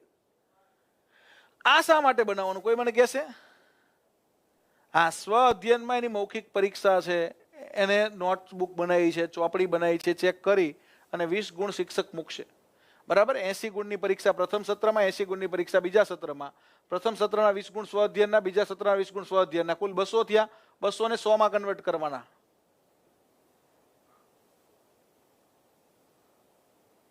ચલો હવે અહીંયા 1 થી 8 માટે આવું આખું સર્વગ્રાહી વિકાસાત્મક સંગ્રહિત પ્રગતિ પત્રક શા માટે બનાવવાનું? તો કે ભાઈ દાખલા તરીકે કોઈ વિદ્યાર્થી છે, રમેશ નામનો વિદ્યાર્થી છે, કે મહેશ નામનો વિદ્યાર્થી છે, કે ચેતન નામનો વિદ્યાર્થી છે, કે મહેશ અને ચેતન બંને છે. આવું થાય ને. અમે બે ભાઈ છે ને, મહેશભાઈ મારા મોટા ભાઈ છે, અમે બે ભાઈ ભેગા ભણ્યા, 1 થી 10 સુધી ભેગા ભણ્યા એક જ ક્લાસમાં. તો કે ભાઈ મહેશને આવડે છે અને ચેતનને આવડતું નથી, શા માટે? બંનેનું રિઝલ્ટ તમે જુઓ ને, અમારું 1 થી 10 નું તો સેમ જેવું જ છે. તો આ એટલા માટે બનાવવાનું, કોઈ વિદ્યાર્થી 1 થી 5 સુધી હોશિયાર હતો, 6ઠ્ઠા ધોરણમાં કોઈ વિદ્યાર્થી નબળો થઈ ગયો. અહીંયા એનું દરેક ધોરણની પ્રગતિ નોંધાય કે ભાઈ પહેલા ધોરણમાં કેવો હતો, બીજા ધોરણમાં કેવો હતો, ત્રીજા ધોરણમાં કેવો હતો, ચોથા ધોરણમાં હોશિયાર હતો, 5મા ધોરણથી ડબલું થવા માંડ્યો, 6ઠ્ઠા ધોરણથી એનું પરિણામ નબળું આવવા માંડ્યું, 7મા ધોરણે સાવ નબળું આવ્યું. તો કેમ નબળું આવ્યું? તમને આ પત્રક ઉપરથી ખબર પડશે કે એને કોન્સ્ટન્ટ આગળ વધ્યો છે કે પાછો પડ્યો છે. હોશિયાર હતો અને ધીમે ધીમે નબળો પડ્યો, કે નબળો હતો અને ધીમે ધીમે આગળ વધીને હોશિયાર થતો ગયો.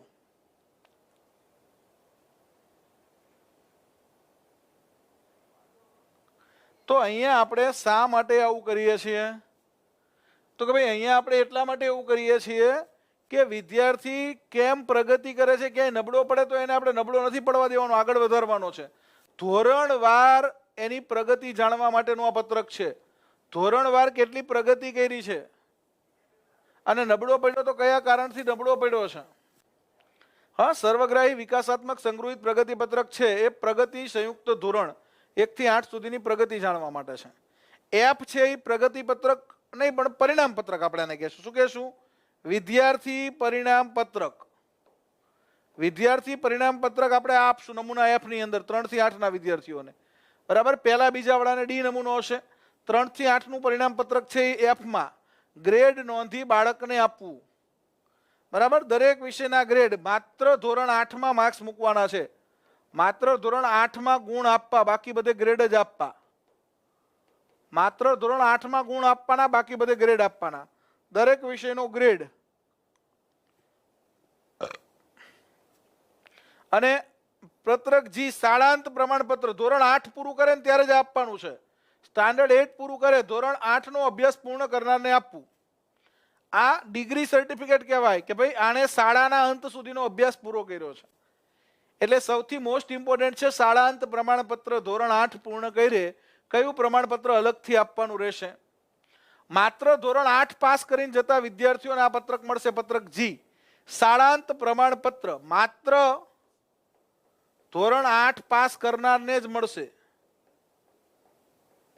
પત્રક જી શાળાંત પ્રમાણપત્ર, શાળાના અંત સુધી ભણ્યા છે એટલે કે ધોરણ 8 પૂરું કરનારને આ એક પ્રમાણપત્ર આપશું. શાળાંત, શાળાના અંત સુધી અભ્યાસ કર્યો છે એટલા માટે શાળાંત પ્રમાણપત્ર.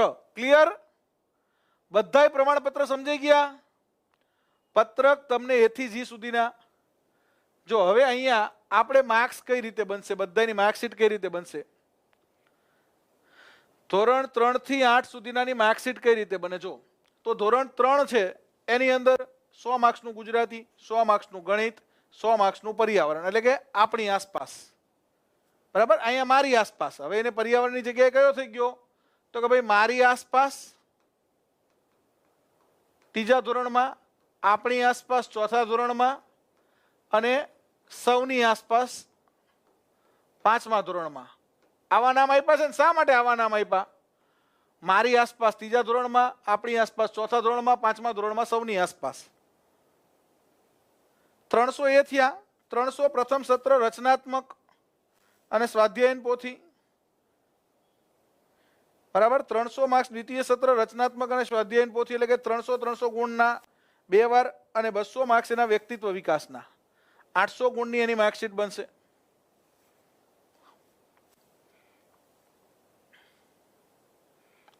પછી ચોથા ધોરણમાં, તો ચોથા ધોરણમાં 300, 500, 200, 1000 માર્ક્સ. પાંચમા ધોરણમાં 1200 માર્ક્સ. છઠ્ઠા ધોરણમાં 1800 ગુણની માર્કશીટ બનશે. તો આ રીતે આપણે પ્રથમ સત્ર અને દ્વિતીય સત્રની માર્કશીટ ગુણપત્રક બનાવશું. ચલો ત્યાર પછી છે આપણું પ્રકરણ 6. હવે પ્રકરણ 5 પૂરું થયું અભ્યાસક્રમ વાળું. હવે વાત કરીએ પ્રકરણ 6 ની. શેની વાત કરવી છે? પ્રકરણ 6 નું નામ શું છે? તો કે ભાઈ બાળકોના અધિકારોનું રક્ષણ. 31 થી 34 કલમ છે. 31, 32, 33, 34 4 કલમો છે. બરાબર? બાળકોના અધિકારોનું રક્ષણ. એમાં કલમ 31 ની અંદર આપણી પાસે બાળકોના શિક્ષણના અધિકારો અંગે નજર રાખવી એના માટે એક સંસ્થા છે રેપા.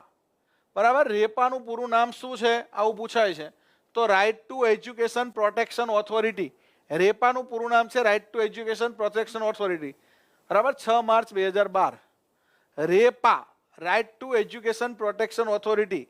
એટલે કલમ 31માં બાળકોના શિક્ષણના અધિકારો અંગે નજર રાખવા માટે કઈ સંસ્થા રહેશે? તો કે ભાઈ રેપા રહેશે. REPA, right to education protection authority. બરાબર? બાળકોના રક્ષણ માટેનું રાજ્ય આયોગ પછી આપણે બનાવવાની વાત કરી. બાળકોના અધિકારના રક્ષણ ધારા 2005 ની કલમ 3. બરાબર? બાળકોના અધિકાર, protection of children rights act 2005 ની કલમ 3 અન્વયે આપણે એક સંસ્થાની રચના કરી, NCPCR. આગળ હું NCPCR કરાવું છું. NCPCR આવશે કલમ 33માં. કલમ 33માં NCPCR આવશે. કે શરૂઆતમાં રેપા હતું, હવે તો કે ભાઈ હવે આપણે એક્ટ બનાવી નાખ્યો એટલે રેપાની જગ્યાએ NCPCR આવી ગયું, national commission for protection of child rights. કલમ 17 હતી કે ભાઈ બાળકોને મારવો નહીં તો એનું ધ્યાન કોણ રાખશે? તો રેપા રાખશે. હવે તો કે ભાઈ રેપા, હવે NCPCR સ્થપાઈ ગયું એટલે રેપાની જરૂર નથી. NCPCR ધ્યાન રાખશે કોઈ બાળકને મારતું નથી ને, પ્રવેશની ના પાડવી નહીં, કોઈ પ્રવેશની ના નથી પાડતું ને કોણ ધ્યાન રાખશે? NCPCR. ગુજરાતમાં આવી કોઈ સંસ્થા છે NCPCR જેવી હોય તો મને કહો. અને 24 નંબર શું કહે છે? શિક્ષકોની ફરજો. શિક્ષક પોતાની ફરજો નિભાવે છે કે નહીં કોણ ધ્યાન રાખશે? NCPCR.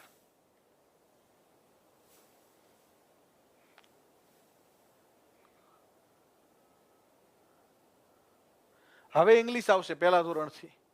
હવે સરકાર ઇંગ્લિશ દાખલ કરે છે ધોરણ 1 થી. આવતા વર્ષથી સરકાર પહેલા ધોરણથી ઇંગ્લિશ દાખલ કરવાની છે કે ભાઈ બાળક પ્રાઇમરીથી જ ઇંગ્લિશ ભણે. ફરિયાદ નિવારણ. હવે કોઈની ફરિયાદ છે તો ફરિયાદ ક્ષેત્ર અધિકાર ધરાવતા સ્થાનિક સત્તામંડળને લેખિતમાં પક્ષકારને સાંભળ્યા બાદ 3 માસની અંદર નિર્ણય કરશે. તમારી કોઈ ફરિયાદ છે તો એના માટે આપણે ત્યાં ગુજરાતમાં Gujarat state commission for protection of children rights GSCPCR ની રચના થયેલી છે. બરાબર. આ ગાંધીનગર ખાતે આવેલું છે, ગાંધીનગર ખાતે આવેલું છે. બરાબર. જૂના સચિવાલયમાં Gujarat state commission for protection of child rights, children નહીં પણ ચાઇલ્ડ રાઇટ્સ. બરાબર. આના અત્યારે અધ્યક્ષ તરીકે આપણા હરેન પંડ્યાના વાઇફ જાગૃતિબેન પંડ્યા છે. આપણે ત્યાં કલમ 34 ની અંદર આની જોગવાઈ છે. તો ફરિયાદ ગુજરાતમાં અહીંયા થશે, કેન્દ્રની અંદર એનસીપીસીઆરમાં થશે. 33 ની અંદર રાષ્ટ્રીય સલાહકાર સમિતિની રચના, વધુમાં વધુ 15 સભ્યોની સમિતિ કેન્દ્ર સરકાર દ્વારા આરટી જોગવાઈઓના અસરકારક અમલ અંગે કેન્દ્ર સરકારને આ સમિતિ સલાહ આપશે. કેન્દ્ર સરકારને આ સમિતિ સલાહ આપશે કે આરટીનું અમલીકરણ કઈ રીતે કરવું. પ્રાથમિક શિક્ષણ અને બાળ વિકાસના ક્ષેત્રમાં જ્ઞાન અને પ્રત્યક્ષ અનુભવ ધરાવતી વ્યક્તિઓ આમાં સભ્ય બનશે. સભ્ય કોણ હશે? પ્રાથમિક શિક્ષણ અને બાળ વિકાસના ક્ષેત્રની અંદર જે લોકોને અનુભવ છે. આ સમિતિ છે એને આપણે એનસીપીસીઆર કહી છે. બરાબર. એનસીપીસીઆર એક્ટ બનાવ્યો આપણે 2005 નો, અને 2007માં એનસીપીસીઆર શરૂ થયેલું. એને આમાં લઈ લીધું. રાષ્ટ્રીય સલાહકાર સમિતિ છે, બરાબર, એનસીપીસીઆર. અને રાજ્ય સલાહકાર સમિતિ એસસીપીસીઆર. દરેક રાજ્યમાં એસસીપીસીઆર હશે, state commission for protection of child rights. ગુજરાતમાં Gujarat state commission for protection of child rights છે. બરાબર. આર યુ જો state commission for protection of child rights. આપણા ગુજરાતમાં એસ ની જગ્યાએ તમે અહીંયા ગુજરાત સ્ટેટ આવું લખવાનું, ગુજરાત એડ કરી દેવાનું. GS, Gujarat state commission for protection of child rights. વધુમાં વધુ 15 સભ્ય રાજ્ય સરકાર નિમશે, રાજ્ય સરકારને સલાહ આપશે. બરાબર. આ સભ્યો કેવા હશે? તો કે ભાઈ બાળકના ઉછેર, બાળકના વિકાસ અને શિક્ષણ સાથે જોડાયેલા હશે. આવા સભ્યોમાંથી સભ્યો બનશે. અને 35 નંબર, હવે પ્રકરણ છેલ્લું આવી ગયું, પ્રકરણ 7.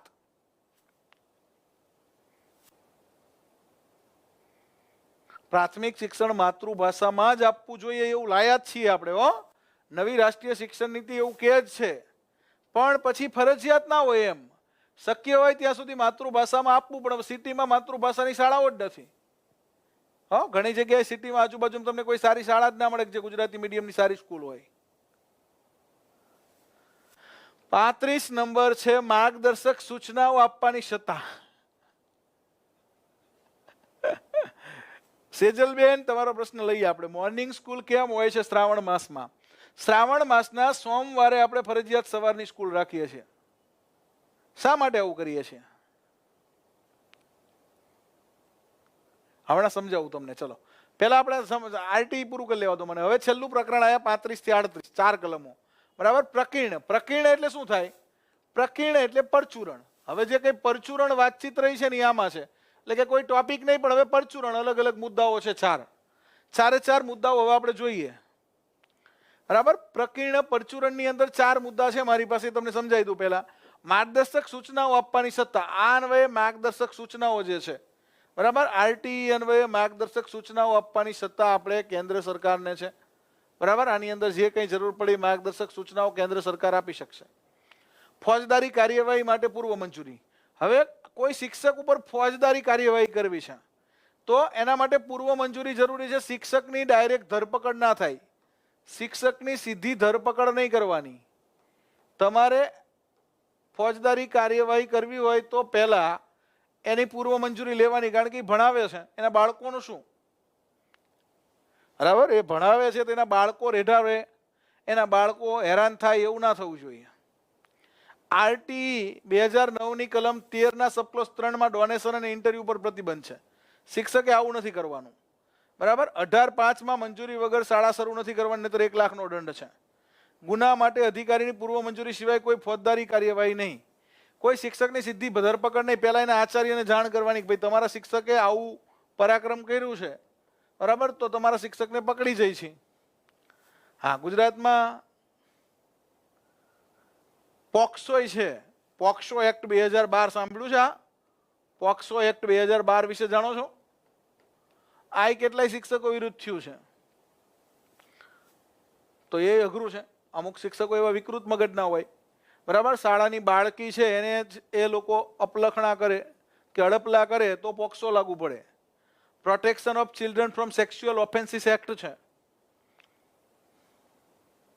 શિક્ષકની ધરપકડ કરતા પહેલા આચાર્યની મંજૂરી લેવાની. આચાર્યની ધરપકડ કરવી હોય તો ટીપીઓની મંજૂરી લેવાની. કેમ? તો કે ભાઈ ખબર પડે કે ભાઈ હવે શિક્ષક નથી આવવાનું, એને લઈ ગયા છે મામાના ઘરે. શિક્ષકને મામાના ઘરે લઈ ગયા છે. 37 નંબર શું કહે છે? સુભાષયથી લીધેલા પગલાઓને રક્ષણ. તમે કોઈ સારા હેતુથી કંઈ કર્યું છે અને કંઈ ખરાબ થઈ ગયું છે તો તમે જાણી જોઈને ખરાબ નથી કર્યું. તમારો આશય સારો હતો, તમારો હેતુ શુભ હતો, પણ ખરાબ થઈ ગયું. તમે દાખલા તરીકે વિદ્યાર્થીઓને પ્રવાસ લઈ ગયા, તમે સારા હેતુથી પ્રવાસ કરાયો અને પ્રવાસ વખતે બસનો એક્સિડન્ટ થયો તો તમને સજા ના થવી જોઈએ, કારણ કે તમે તો સુભાષયથી પ્રવાસ કરાયો હતો કે વિદ્યાર્થીઓને શૈક્ષણિક અને ઐતિહાસિક માહિતી મળે. શૈક્ષણિક પ્રવાસ હતો, સાંસ્કૃતિક માહિતી મળે, પણ એક્સિડન્ટ થયો તો શું કરવું? તો સુભાષયથી કોઈ સંસ્થા કે વ્યક્તિ દ્વારા કરેલા કાર્ય પર કોઈ દાવો કે બીજી કાનૂની કાર્યવાહી કરી શકાશે નહીં. દાખલા તરીકે તમે વિદ્યાર્થીઓને રમતગમતમાં ભાગ લેવા માટે એક ગામથી બીજા ગામની અંદર લઈ જાઓ છો, બરાબર? CRC કક્ષાનો રમતોત્સવ છે ને તમે તમારા ગામથી ટ્રેક્ટરમાં બેસાડીને બીજા ગામમાં લઈ જાઓ છો, તો ટ્રેક્ટર ઊંધું પડી ગયું તો તમારો ઉદ્દેશ તો એવો નહોતો ને કે ભાઈ વિદ્યાર્થીઓને વાગે, પણ હવે વાગી ગયું છે. તમે તો સુભાષયથી લઈ જતા હતા તો તમારો વાંક ગણાશે નહીં, બરાબર? તમે પ્રવાસ લઈ જાઓ છો, તમે વિદ્યાર્થીને રમતગમતમાં ભાગ લેવા લઈ જાઓ છો. કદાચ તમારો વિદ્યાર્થી નેશનલ કક્ષાએ રમવા જાય છે, રાજ્ય કક્ષાએ રમવા જાય છે, એક રાજ્યમાંથી બીજા રાજ્યમાં તમે એને હોકી રમવા લઈ જાઓ છો અને ટ્રેનની અંદર અકસ્માત થાય છે અને બાળકનું અવસાન થાય છે. હવે તમે એને ટ્રેનમાં લઈ જતા હતા અને બાળકનું અવસાન થયું તો તમે તો સુભાષયથી લઈ જતા હતા બાળકનો વિકાસ થાય એટલા માટે. તો આ પગલાઓને રક્ષણ છે કે એવું નથી, નહીતર તો કોઈ શિક્ષક કશું કરશે જ નહીં.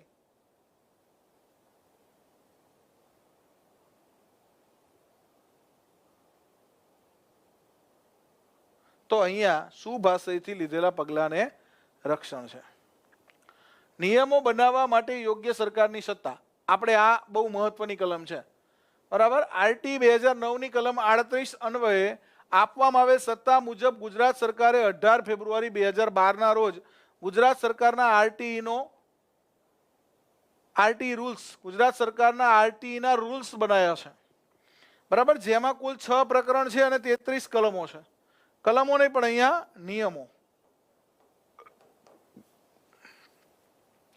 એટલે કે ગુજરાત સરકારે કલમ 38 અન્વયે નિયમો બનાવવાની યોગ્ય સરકારની સમુચિત સરકારની સત્તા એ અન્વયે 18 ફેબ્રુઆરી 2012 18/2/2012ના રોજ RTE રૂલ્સ 2012 બનાવ્યા. ગુજરાત સરકારે બનાવ્યા એ રૂલ્સ કહેવાય. એક્ટ હતો એ 9નો હતો, ગુજરાત સરકારે રૂલ્સ બનાવ્યા. કેટલા નિયમો બનાવ્યા? તો કે ભાઈ પ્રકરણ 6 રાખ્યા છે, પહેલા 6 એ 6. આમણે ખાલી કયું પ્રકરણ રદ કર્યું? પ્રકરણ 7મું પ્રકરણ રદ કર્યું. 6 એ 6 રાખ્યા. અને નિયમો કેટલા બનાવ્યા? નિયમો 33 બનાવ્યા છે. કેટલા નિયમો બનાવ્યા છે? 33. 33 નિયમો RTE 2012 અન્વયે બનાવવામાં આવ્યા છે. તો અહીંયા આપણું જે આજનું સેશન છે, બરાબર, RTE 2009 છે એ પૂરું કરીએ છીએ. હવે RTE 2012ની અંદર જે રૂલ્સ છે, બરાબર, RTE રૂલ્સ 2012, આની અંદર કેટલા રૂલ્સ છે? તો કે ભાઈ અહીંયા RTE એક્ટ 2009 અન્વયે આ રૂલ્સ બન્યા છે. RTE એક્ટ 2009ની કલમ 38 અન્વયે આ રૂલ્સ બન્યા છે. કલમ 38 અન્વયે આ નિયમો બન્યા છે. કોઈ પણ કાયદો હોય ને, કોઈ પણ કાયદાના સરળીકરણ માટે, સરલીકરણ અથવા એને સહેલો બનાવવા માટે અથવા અમલીકરણ માટે નિયમો બનાવવા જરૂરી હોય છે. નિયમો બનાવવા જરૂરી હોય છે અને એટલા માટે નિયમો બનાવ્યા છે, બરાબર? નિયમો બનાવવા જરૂરી છે એટલા માટે નિયમો બનાવ્યા છે. આપણે નિયમ બનાવ્યા 18/2/2012, બરાબર? એમાં પ્રકરણ કેટલા? તો કે 6 અને નિયમો કેટલા? તો કે ભાઈ 33, બરાબર? એમાં મહત્વનો નિયમ છે તો કે ભાઈ RTE 2012ના અંદર નિયમની અંદર મહત્વનો નિયમ 3 છે, બરાબર? મફત અને ફરજિયાત પ્રવેશ માટેની વાત છે. ફટાફટ મહત્વના નિયમ કહી દઉં. પછી નિયમ 4 છે, એમાં STP વર્ગોની જોગવાઈ છે. પછી નિયમ 12 છે, ખાનગી શાળામાં નબળા વર્ગના, ખાનગી શાળામાં નબળા વર્ગના 25% બાળકો, નબળા વર્ગના 25% બાળકો જે આરટી 2009 ની કલમ 11 હતી, અહીંયા નિયમ 12 છે, પછી નિયમ 16 છે એસએમસી, આપણે એસએમસી કલમ 21 માં હતી, અહીંયા નિયમ 16 માં છે. ત્યાર પછી શાળાની ફરજો 21 નંબર છે, 21 માં છે. ત્યાર પછી અહીંયા 23 ની અંદર આપણે ત્યાં શિક્ષક ભરતીની જોગવાઈ, સોરી 23 ની અંદર આપણે ત્યાં આમાં જોગવાઈ છે અભ્યાસક્રમ અને મૂલ્યાંકનની. શેની જોગવાઈ છે? નિયમ 23 માં અહીંયા જોગવાઈ છે અભ્યાસક્રમ અને મૂલ્યાંકનની જોગવાઈ છે. અભ્યાસક્રમ અને મૂલ્યાંકનની જોગવાઈ જે 29 કલમમાં હતી એ અહીંયા છે. અને નિયમ 29 માં શિક્ષક ભરતી પૂર્વે ટેટ ટાટ, આ ટેટ ટાટ લેવાવી જોઈએ એવું કીધું છે. ટેટ ટાટની પરીક્ષાની વાત કરી છે.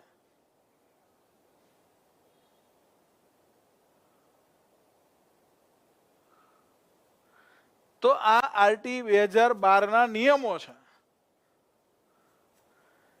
ક્લિયર છે? ચલો હવે તમારે 9 યાદ રાખવાનો છે, બરાબર? તમારે 2009 યાદ રાખવાનો છે. તમને એક્ટ પૂછાય છે, આરટી એક્ટ 2009, એટલે તમારે કલમો જ યાદ રાખવાની છે. 2009 ની કલમો જ, તમારે રૂલ્સ યાદ રાખવાના નથી, ખાલી આ તો માહિતી આપી. તમારે માત્ર યાદ રાખવાની છે કલમો આરટી 2009 ની. આ થોડી તમને માહિતી આપી છે, બરાબર? પ્રશ્નો પણ આપણે જરૂર હોય એટલા કરાવશું. તમારી ટેસ્ટની અંદર પ્રશ્નો હું કરાવીશ. હવે તમારે કંઈ પૂછવું હોય તો પૂછી શકો છો. તમારે કંઈ પૂછવું છે? તમારો કંઈ પ્રશ્ન હોય તો ફટાફટ પૂછો. તમારો કોઈ પ્રશ્ન હોય તો ફટાફટ પૂછી લો. એટલે આપણું સેશન જે આજનું છે, જો તમને આ સેશનમાં મજા આવી હોય, આપણું આરટી 2009 અહીંયા પૂરું કરો છું.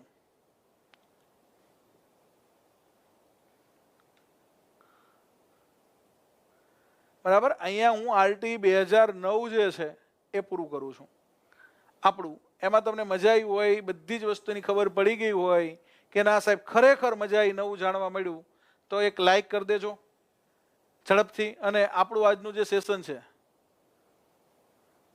ગુજરાતી વ્યાકરણના લેક્ચર આવશે બેટા, ચિંતા ના કરશો, તમારું બધું આવી જશે. અને શ્રાવણ મહિનાનો સોમવાર આપણા માટે બહુ પવિત્ર છે, બરાબર? એટલે આપણે પ્રજા જે છે મંદિરે જવા ટેવાયેલી છે, શ્રાવણ મહિનાની અંદર દર્શન કરવા જવા ટેવાયેલી છે. એટલે મોસ્ટલી શાળાની અંદર આપણે સવારે બોલાવીએ કે બપોર પછી એ લોકો મંદિર જઈ શકે, શાળાની અંદર શ્રાવણ મહિનામાં જે કથા હોય કથા સાંભળવા જઈ શકે.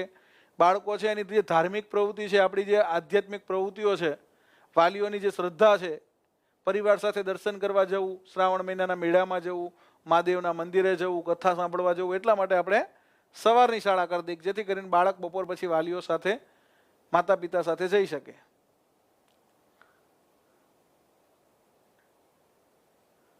ચલો, તો wish you all the best, best of luck for your bright future. જય હિન્દ, જય ભારત, જય જય ગરવી ગુજરાત.